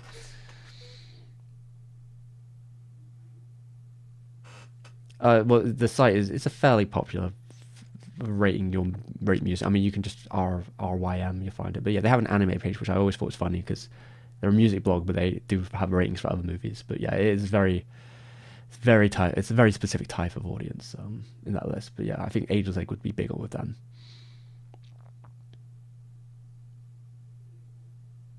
There could definitely be a xenophobia in there. Sort of like the otherness, definitely. But I mean, a lot of video games are also Japanese, but maybe there's also American video games, so they've been around long enough. Maybe that's a bit more. Yeah, I mean, I again, this is why I brought up that point about Catholic guilt, where I feel like maybe there's some sort of weird repression and guilt within him that's appearing in that moment when he's like, this 50-year-old man is saying something about basketball. I'm like, wait, that's the least egregious thing he said in this whole fucking, like, on his, have you seen his feed? That's the least egregious thing he's ever said. I mean, the context he's using it in is not good, but, like, if we just bring it out of that context, like, that's, like, the least worrying thing he said, I don't think, on his feed in the last fucking 10 years.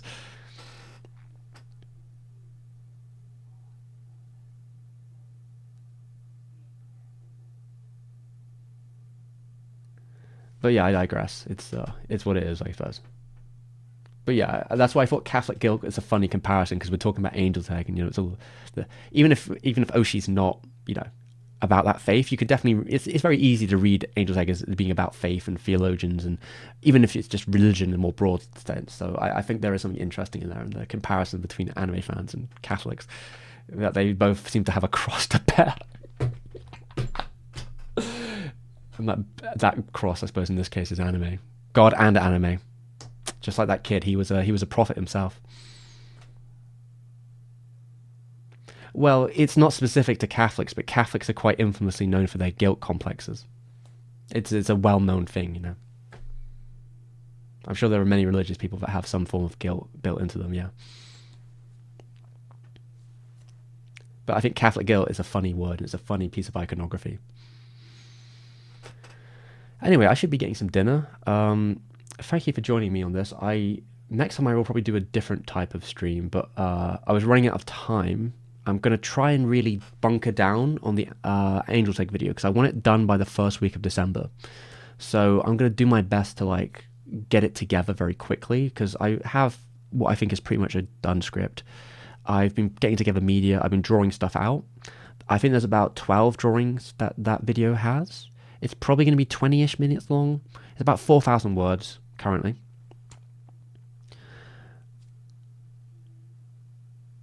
Lupin, what the fuck are you talking about? Catholic guilt is a well-established treaty. I don't know why you're getting weird about that. That's something that's very commonly brought up.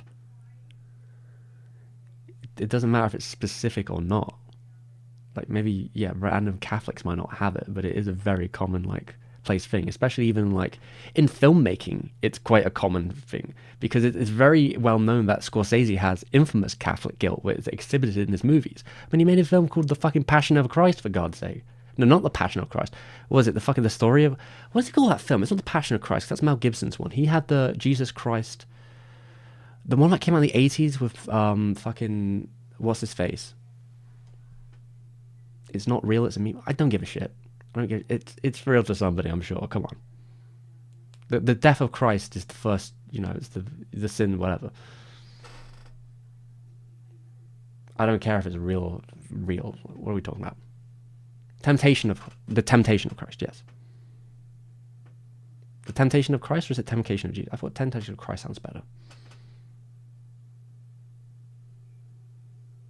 I mean, this is all meme quality shit anyway. But yeah, religious guilt. Common thing. I mean, it's kind of built into the religion, is it not? The guilt of Christ died for your sins. Anyway, I'm glad you found the channel. I mean, I will try and keep a regular schedule in here. I want to kind of build something here.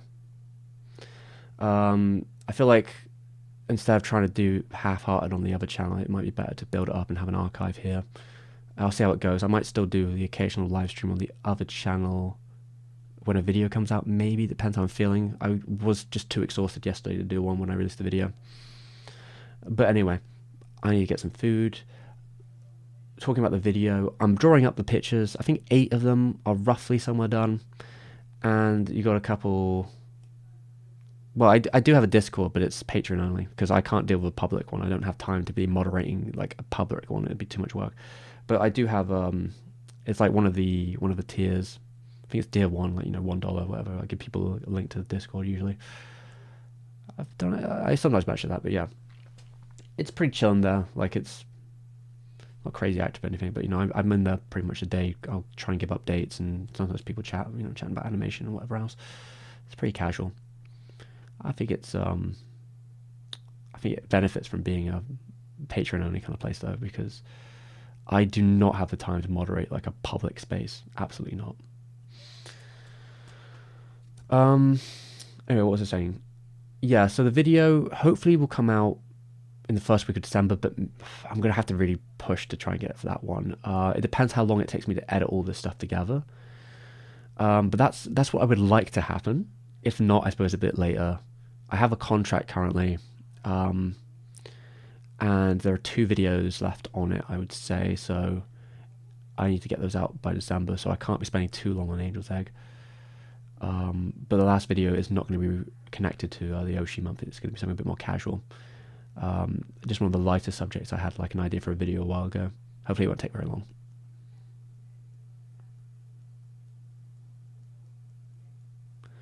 Yeah, I mean, there is a sort of discussion section in the video, though I don't think I'm really like hankering on one particular reading, but I will be talking about different ways, and talking about some of the influences to some degree, and also talking about more personal experience. And I did find something that I thought was interesting.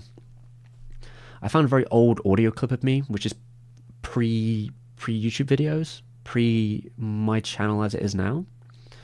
I found it on some old SoundCloud I had, and I'll probably delete it in a moment. I'm going to like clip, I think I clipped a little bit of it. I thought it might be fun to bring it back because it's me talking about Angel's Egg. I think after I'd just seen it the first time, so it was probably just before I made the channel. But the mic quality's not good, and I don't know how to talk into a mic at all, but it's also unscripted, so I guess it's what it is, whatever. But it is kind of interesting to hear me talk about it, and like that sort of first experience being quite visceral. And I think that's an interesting comparison to make in terms of what they'd call punker. What's it called? I think it's punctum. Is it punctum? I brought it up before. Is it punctum? I think it's. I forget how you pronounce it. Punctum. It's like there's definitely a theory of how would you say, it's like a theory on, it's usually used for photography, but it's about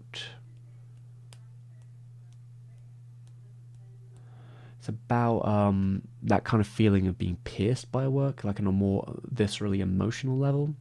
Like, you know, it's not like a logical conclusion. It's when you see that kind of like resonates you just like in a very audio sensory way, and may have some personal things, but it hits you in a very visceral, physical way at the time. And I think that's an interesting way of talking about.